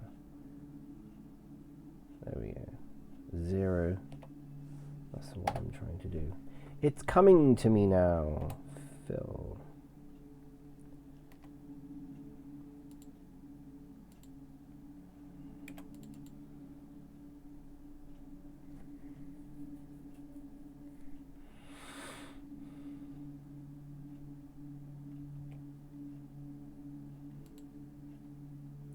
Oh, of course, yes, that's what's happening.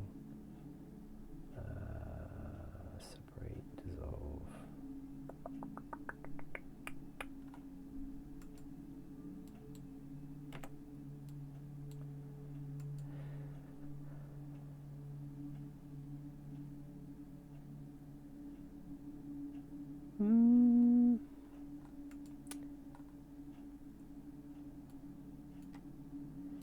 Each one of these is separate. Alright, let's not select any. Let's select all of them. What has actually happened there? How come we've only got one?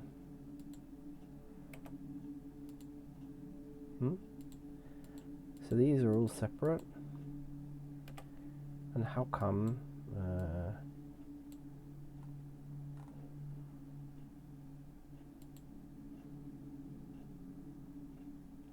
One vertice, interesting.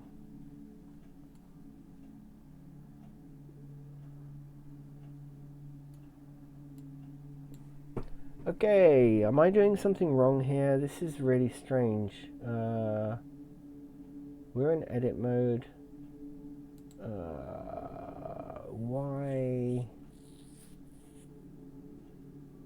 Why can't I select all those vertices?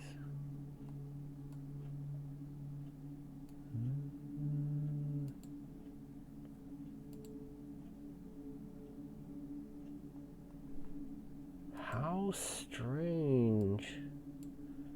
Normally, there we go. I don't know what was happening there. Something very strange was going there. I'm wondering whether the keys have changed between so this should now be one. Yeah, okay, that's all I wanted to do.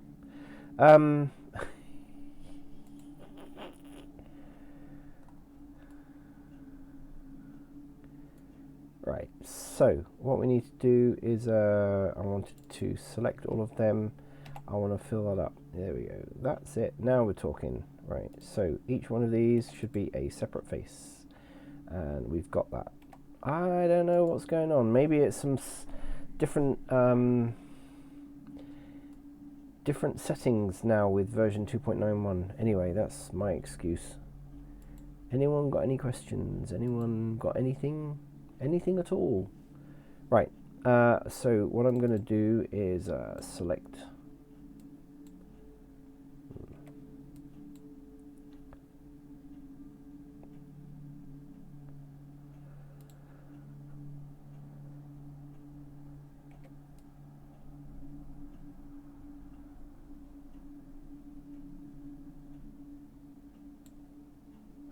that lot. We haven't selected any more, which is good. Okay, so let's go back to this view. I want to take that off. We want to go inset. What I wanted to do, and then go inset again. I wanted to sort of create like a cog.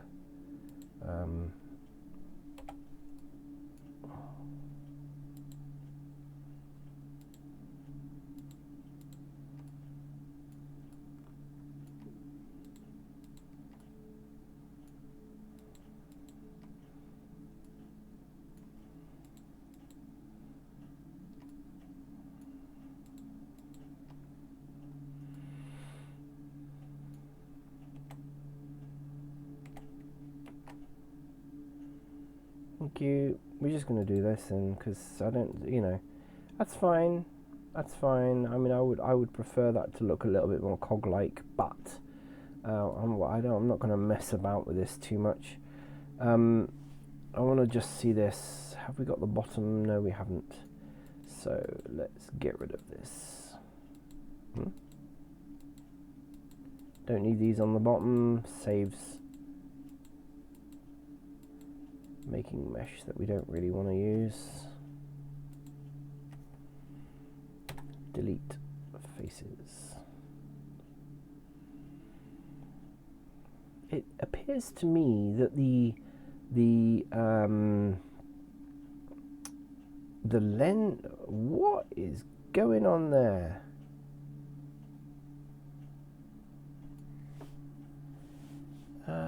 Let's pick orthographic a minute, because what? I think something's gone awry there. Yeah, something's gone a bit screwy. Okay.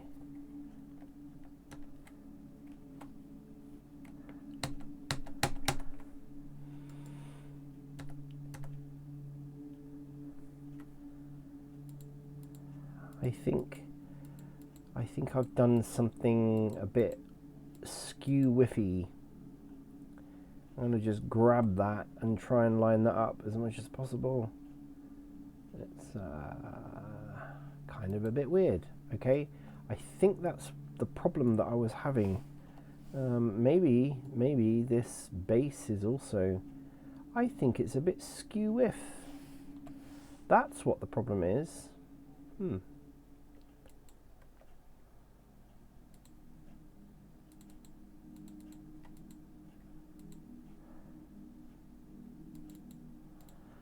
Oh, come on. Come on. It's interesting how it doesn't ever seem to want to just select the faces.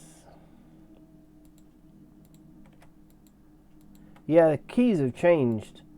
This is interesting. This is actually quite frustrating. Why has the keys changed? Must be a way of selecting.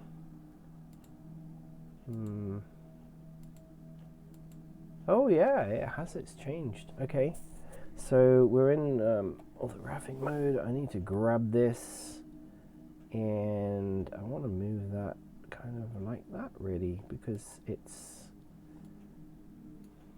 doing weird stuff. Okay, we're now not touching.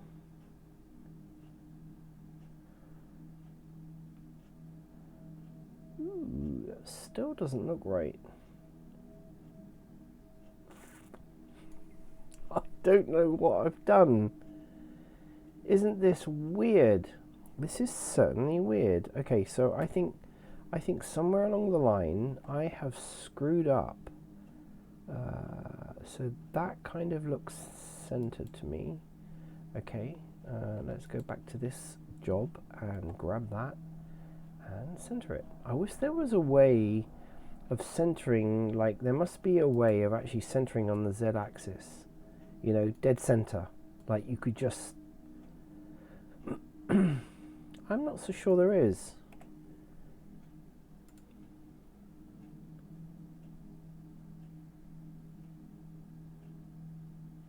Geometry to origin, I suppose. Yeah, okay. So if I do the same for that, set geometry to origin, I guess, yeah, kind of, but then it's moved it down. Okay, not a big deal. GZ.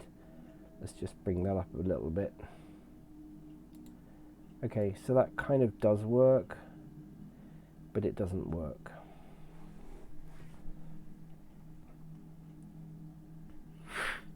I've screwed up big time. I have actually screwed up big time on this. What was going to be such a simple thing has now really turned into a nightmare. Have I got okay, so Control A, let's do all transformations. Control A, all transformations. Okay, so let's set origin, geometry to origin. Geometry to origin. Okay, I think that's probably what the problem is.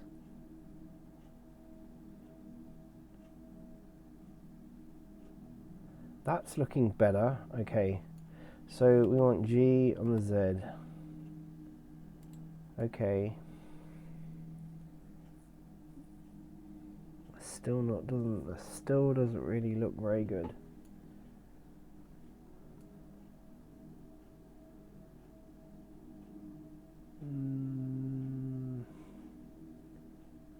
I've screwed up something there. I really have screwed something up. Okay, probably a good idea at this point to just give up, and possibly just start again, because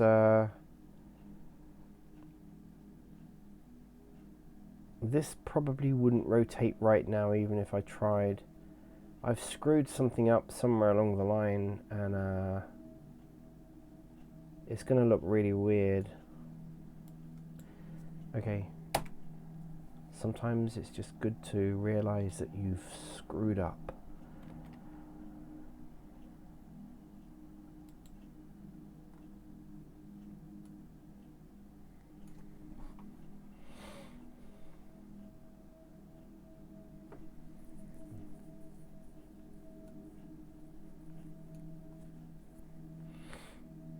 Okay, So what I was going to do was just inset Shift Z, inset, and then extrude Z. Z. My keyboard is not working.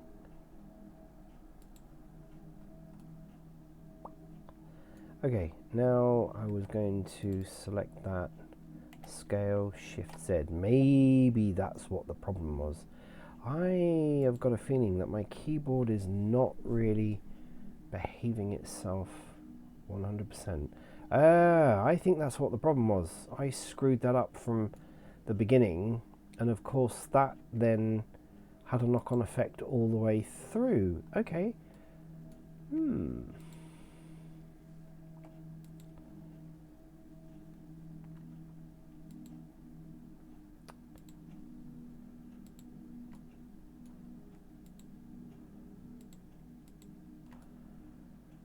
Okay, they have changed the keys. They have definitely changed the keys.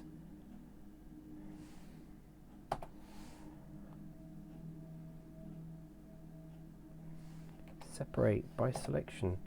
Thank you. Right, okay. Now we're going to select the inside. We're going to scale on the Z. Right, okay. Let's see if we can do this properly.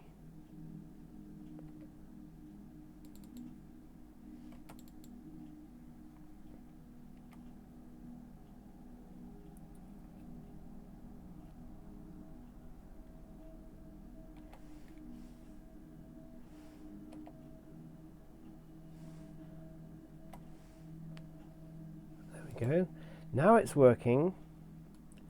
Now it's working as I expected. Hurrah! Yeah, now this is the other thing. Why is that not working? Okay, let's go into skeleton mode. Yes, there we go. Isn't that interesting? At center. Thank you.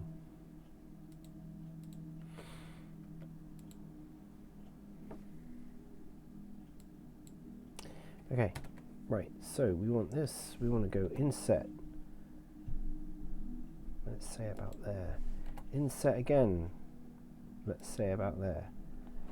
There we go. Right, now we're getting somewhere.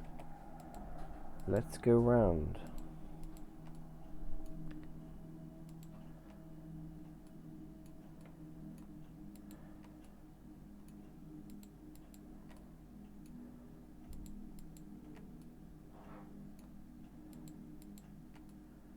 Right.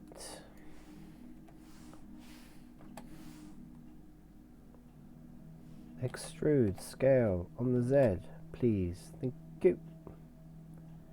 That's better.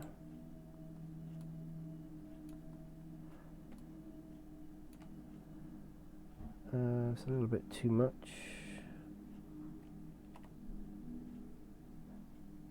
Extrude, scale on the Z. Don't want to go all the way to the edge. There we go. That's about right.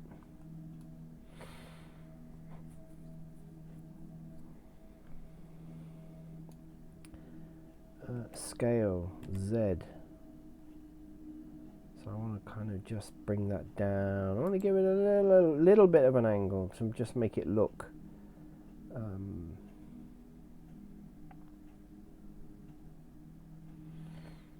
actually they look pretty square.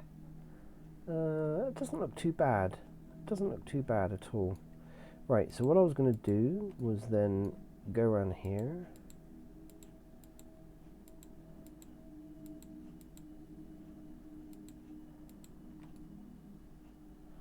Okay, let's do this, and I was going to extrude Z. Bring that down. Z. My Z key is not working.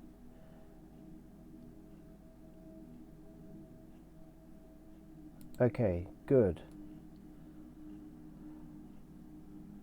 Right, delete the faces. Boom. There we go. We now have a very, very simple cog. That's all I wanted to do. I don't know why that was so difficult to do. Do we need a hole in the middle? Nah, it's got a spindle on something. Yeah, why not? Let's inset on the Z.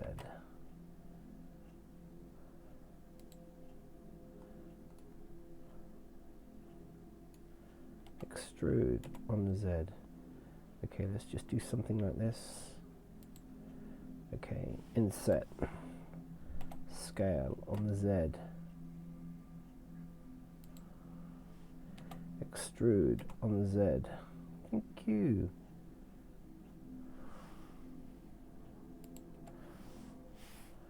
Looking good.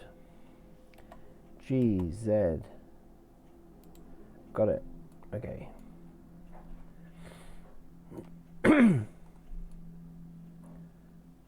No, we seem to be going skew whiff again.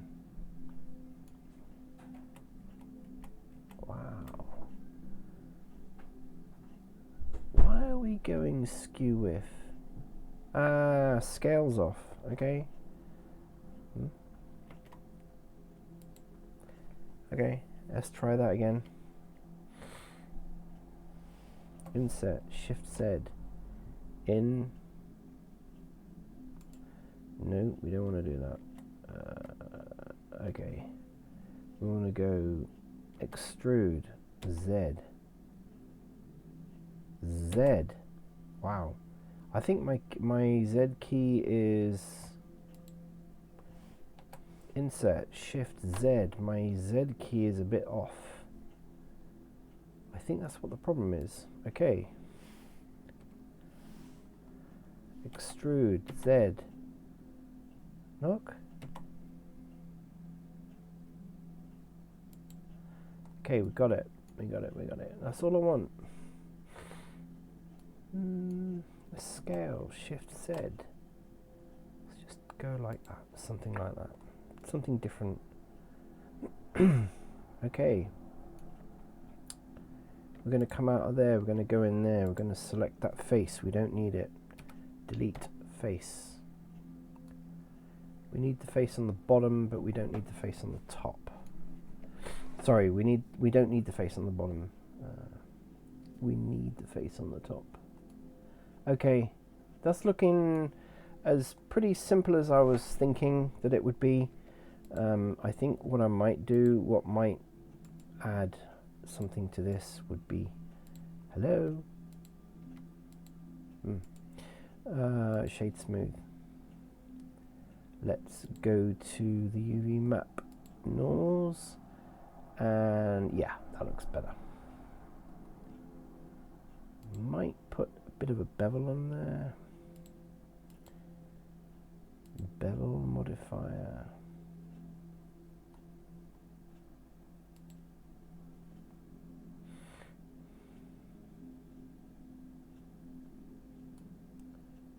Yeah, that looks good. I like that.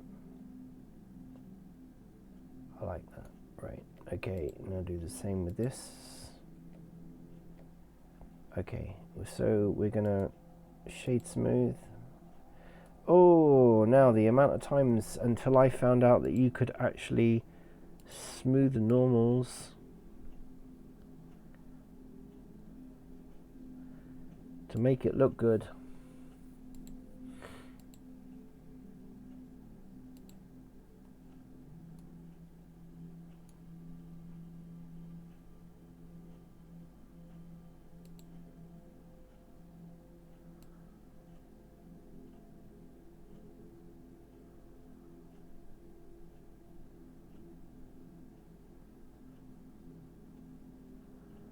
Okay.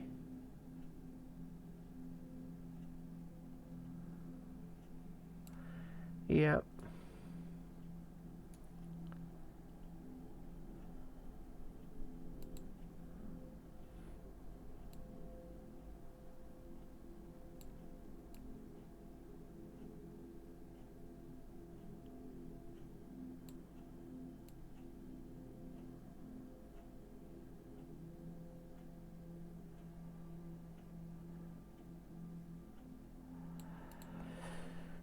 So about 0.1.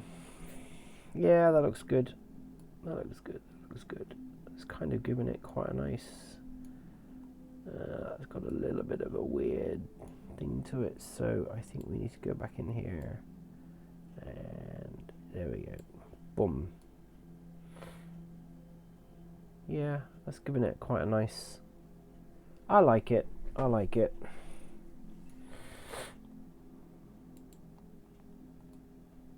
There's a reason for this pattern.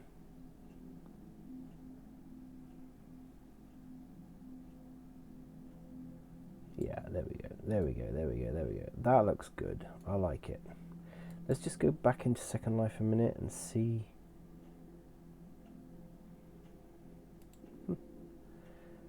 Anyone in world that I know? Yeah.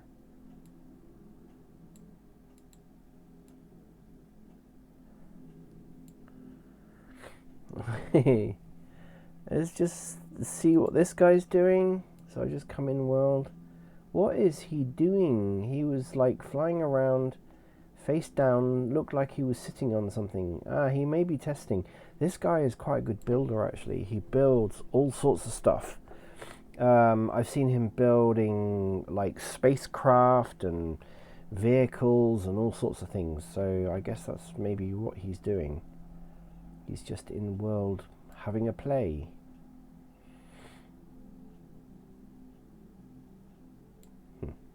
Okay, so let's go back to Blender. This is a fairly simple project.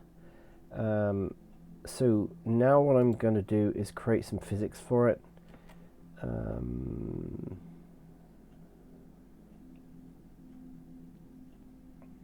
I'm going to make it a cube because it doesn't need to be anything. So we need the physics to be about there. Scale on Z.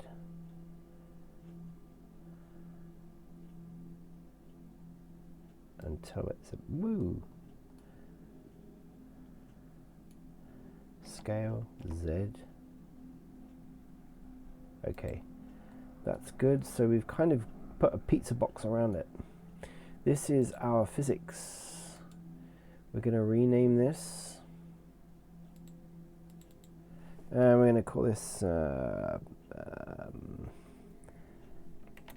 Let's just call it cube underscore. No, we need to call it something else. What are we calling it? Transporter.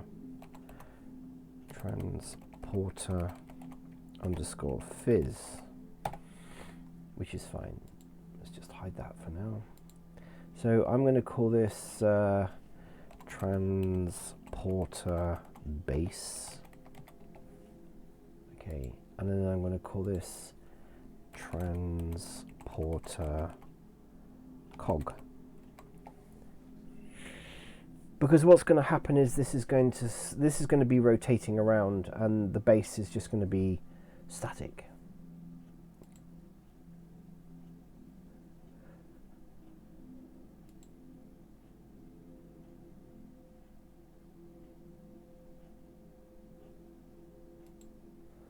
And it's just going to be going round and round and round. And this is what's going to be the teleportation pad, as it were. Okay, it's going to be, well, extremely low res. So what I like to do is I like to bring this into Second Life. So I'm going to export this out. It's no textures, nothing, as it is, just to see what it looks like. So I'm going to export this out. We need to save this.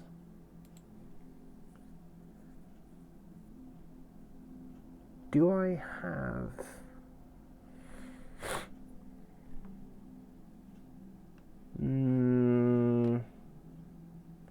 I don't think I've got a folder already that I've built anything like this. So I might create another folder and just call it transporters. And I'm just going to call this transporter 01.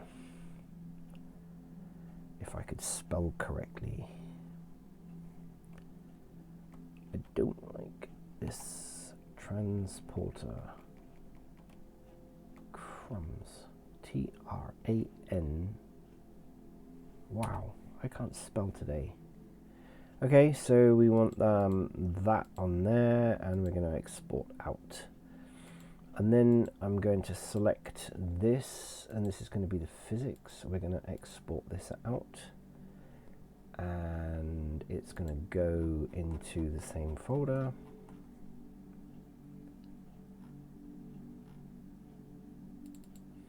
We're going to call it that, and we're going to give it phys underscore phys. Of course, it's literally a cube. It's a pizza box. I didn't do that again, did I? Okay, we're okay with that. We're okay with that. I need to export that out again.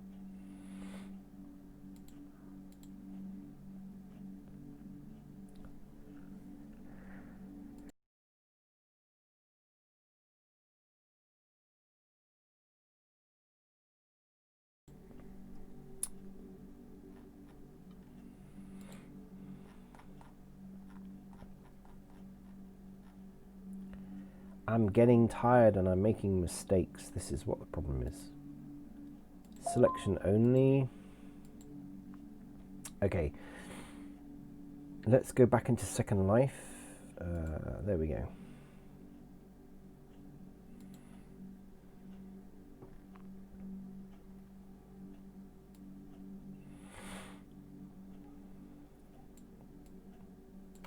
Let's upload mesh.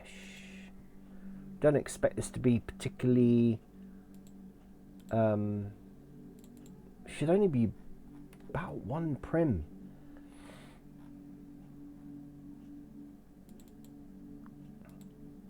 We're going to upload this.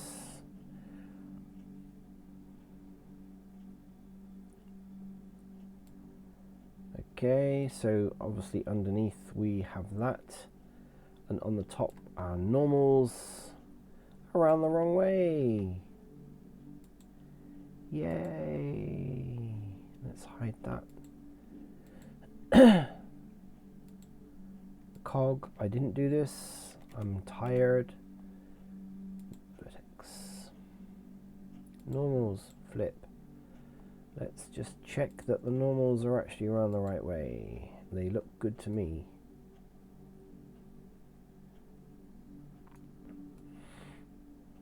Yeah, they're going around the right way now. Let's check the normals on here. Yep. Right, so let's do that again. Export, Collada.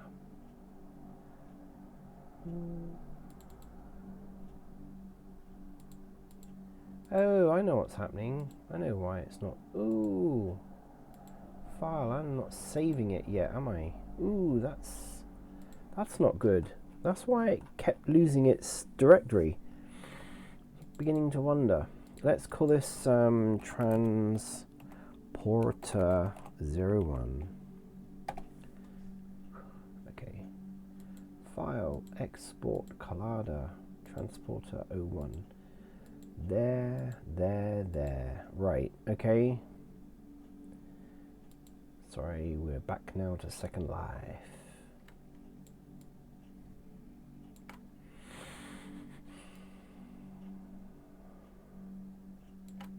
Subload mesh. Transporter.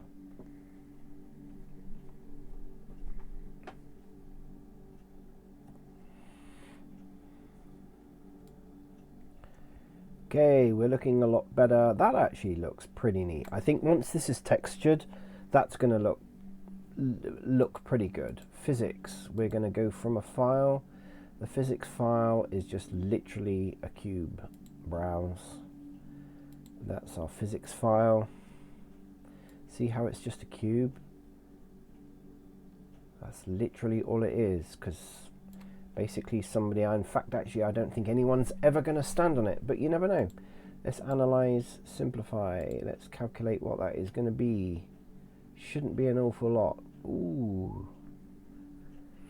Why is it 21 and land impact of 10? That's a bit crazy. Oh, okay.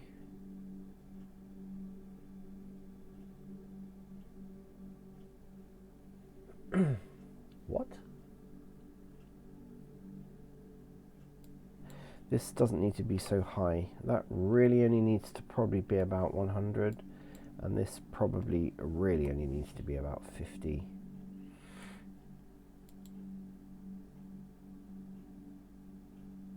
That's better. Okay,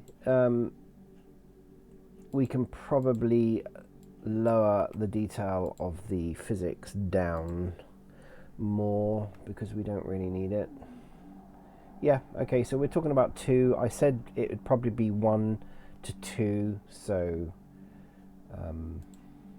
I think that's fine. To be honest, this could probably go down a bit more.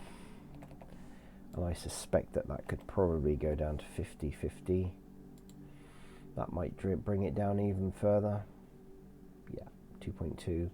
14, that's absolutely fine. So we've got transporter base. Let's upload it, see what it looks like. Right. Okay, let's res this out and see what it looks like. Oh, that looks good. I like it. Let's change the light. Oh, very nice. Wow. I like that. I think that's going to look good. I'm going to give it, yeah, it's about the right size as well. So in world, what did it do?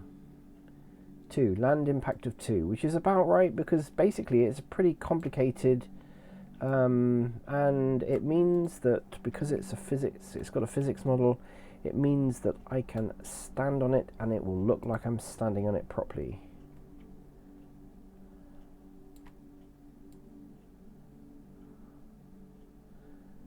Pretty much.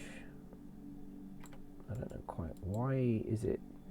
Okay, so for some unknown reason, I don't know why I'm hovering above. Oh, I know why.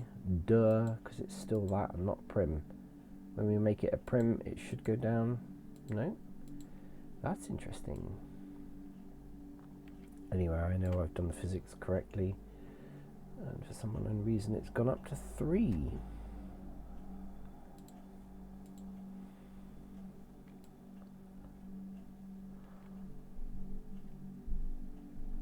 Maybe I should just leave it without physics.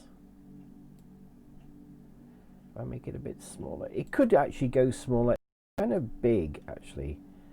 Yeah, I think that's fine. That's fine for a transporter. Yeah, land impact of 3, but it looks good.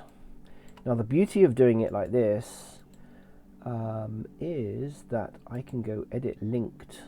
Let's turn off the physics. Right, so I can actually put a script in there to rotate that round, and I think I will just turn that round. Now, as I say, you know, I could have made this really cheap and cheerful by just literally having, you know, something very, very simple and then putting a texture on there, and, you know, you'd probably bring that right down.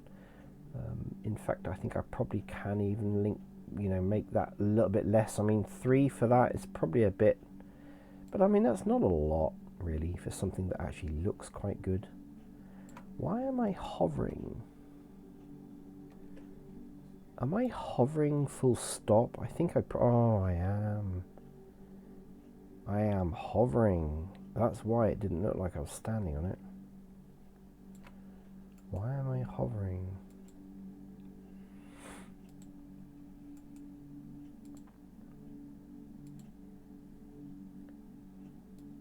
That's interesting, isn't it? Why am I hovering over the...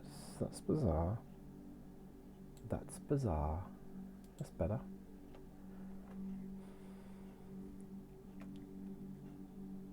So if I now go over there, it should now make it look like I'm...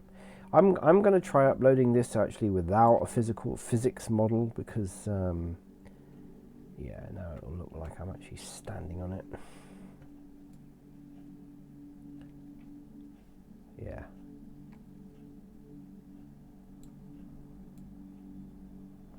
Looks like a manhole cover actually. Let's just give it some very, very simple textures. Let's look for something like rust.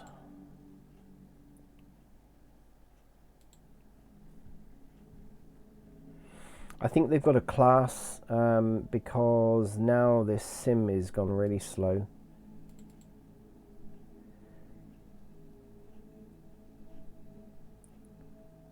Nothing seems to be loading at the moment, so things are really slow.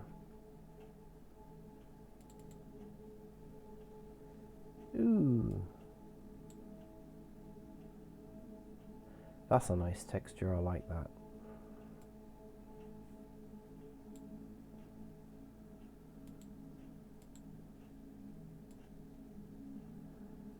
Oh wow. Okay, so the texture on the inside is a bit mucked up. Yeah, because I have got no UV. Actually, that doesn't look too bad. That doesn't look too bad. That's actually not bad. Okay, let's select this one. What's this texture? I don't want them to be too different because I can probably add a bit of color on. Wow, this is really struggling. Okay, okay. I've got a lot of rusty textures.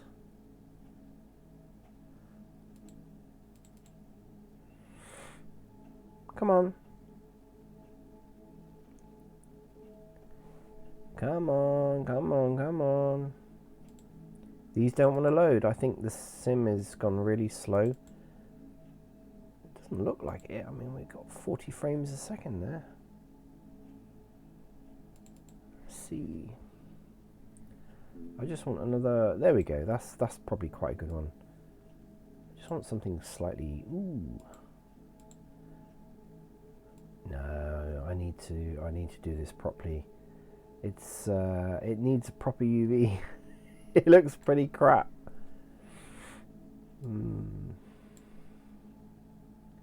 Nah, it's all over the place. Can't do that. This needs to have a proper texture on it. But anyway, let's just stick something like that on there. Okay, that's kind of, yeah.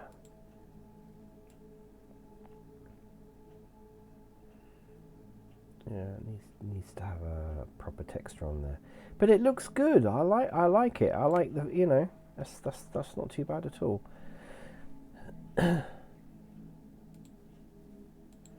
So let's just select that. Let's duplicate that maybe a few times.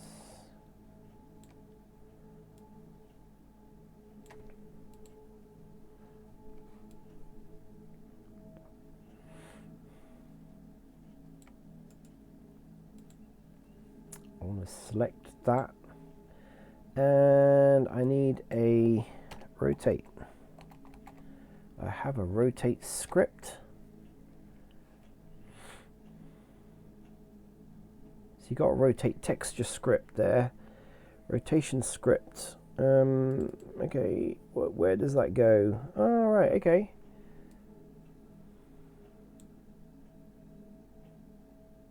Yeah, I think that's going to go in the right direction. So we just try that in the very, very simply dump that script. Ooh.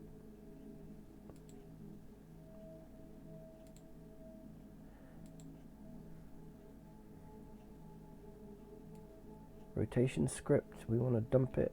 Oh, what are you doing in there? Yeah, there we go. Okay, there we go. That's way too fast.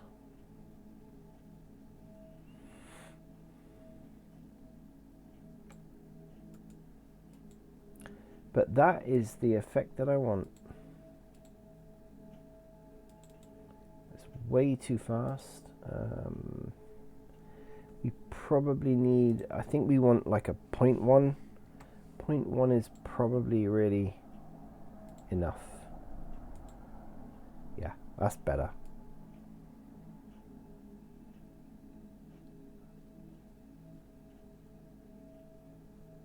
Perfect. That's perfect. That's all I want. I'm going to texture it properly, but that is just generally the idea.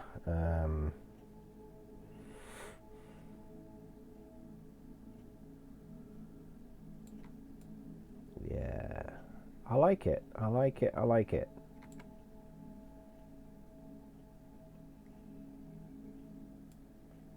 Pretty neat.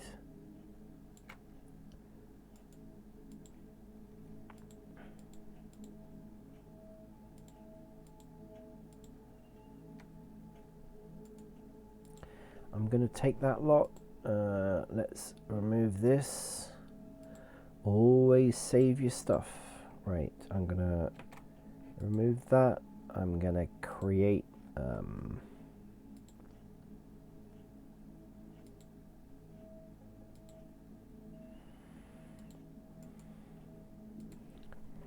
going to call this just transporters.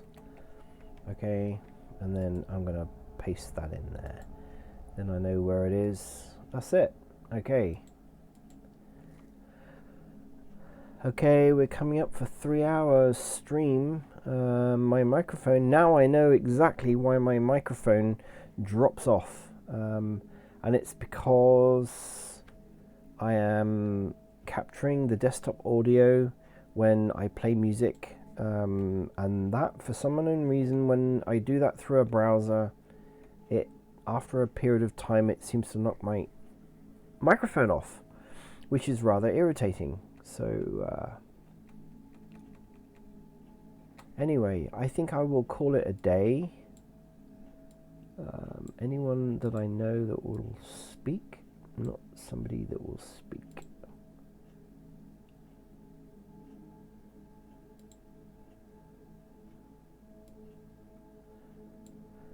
And yeah, I think there's a class today. Let me just check the diary.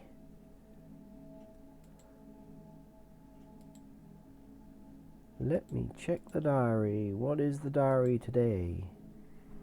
I think there is a class.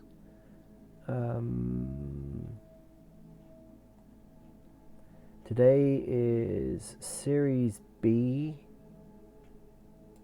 It's actually quite late.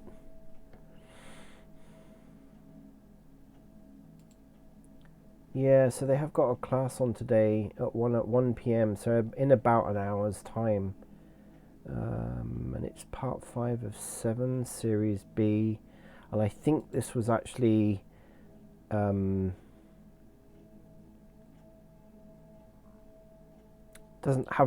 doesn't say that it's like an advanced or intermediate, but I think it was sort of an intermediate course, and it was like making a table. And I mean, you know, realistically, I can make a table very quickly. I didn't really need to make a table. The class that I really wanted to go to was the texturing, and I just picked up some really good tips on texturing in let's just have a look at the schedule here if they've got any more information. It says it's a B, Series B, which I think is kind of a beginners blender for Second Life class.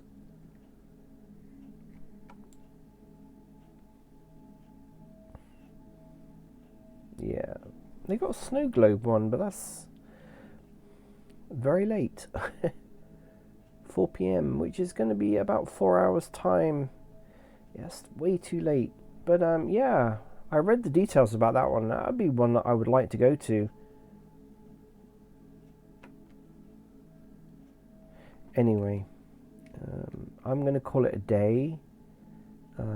If you have watched my video all the way up until now, then thank you very much for watching. Really appreciate it. I hope you found it a bit interesting. Ooh, I like what this person's done. This is something actually that I want to do. Ooh, I've made these. I am going to be making. Looks like this person's doing the same thing as I'm doing, or that I want to do actually at some point. Who is this? Okay. Wow, I like that effect. Very kind of medieval. I think the kind of shiny effect is a bit off-putting, but I like it. I do like that. Wow, that appeals to me. Very nice. Wow, I'm going to go over there and have a look. I like this. I've actually made kind of Gothic arches as a test. I followed a YouTube video on how to make Gothic arches, and because I love these kind of buildings, and wow.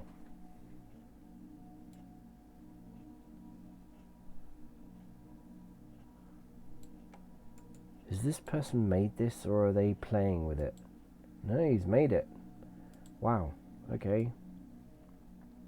So these Gothic arches are actually a lot simpler than the ones that I made. The Gothic arches I made were actually quite complicated, but my word, they looked amazing. They were. I was actually quite surprised at how good they looked. This is a lot simpler, so this is probably an earlier period maybe. I like the door. I love the textures. I think the textures look amazing. I like this torch effect. Again, I think it looks really good.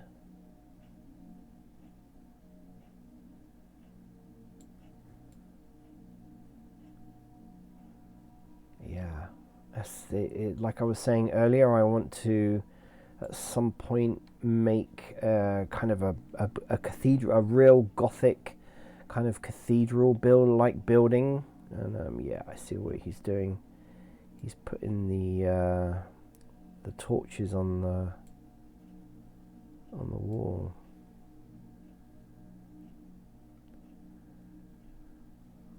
Wow, I'm impressed. I like that.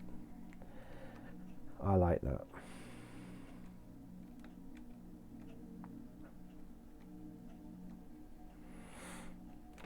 Anyway, unless anyone's got any questions or wants to ask me anything, then I'm going to call it a day. This is probably my longest stream, 3 hours. So yeah, I feel like it's a bit of a milestone. The first time I think I've done a 3-hour stream. Thank you very much for watching this video and bearing with me with all the little quirky things that are going on, but I did actually enjoy the touring around earlier on. That was pretty impressive. Seen some amazing builds, and what a great note. I actually made what I came in world to do with a small Blender build, and then seeing this.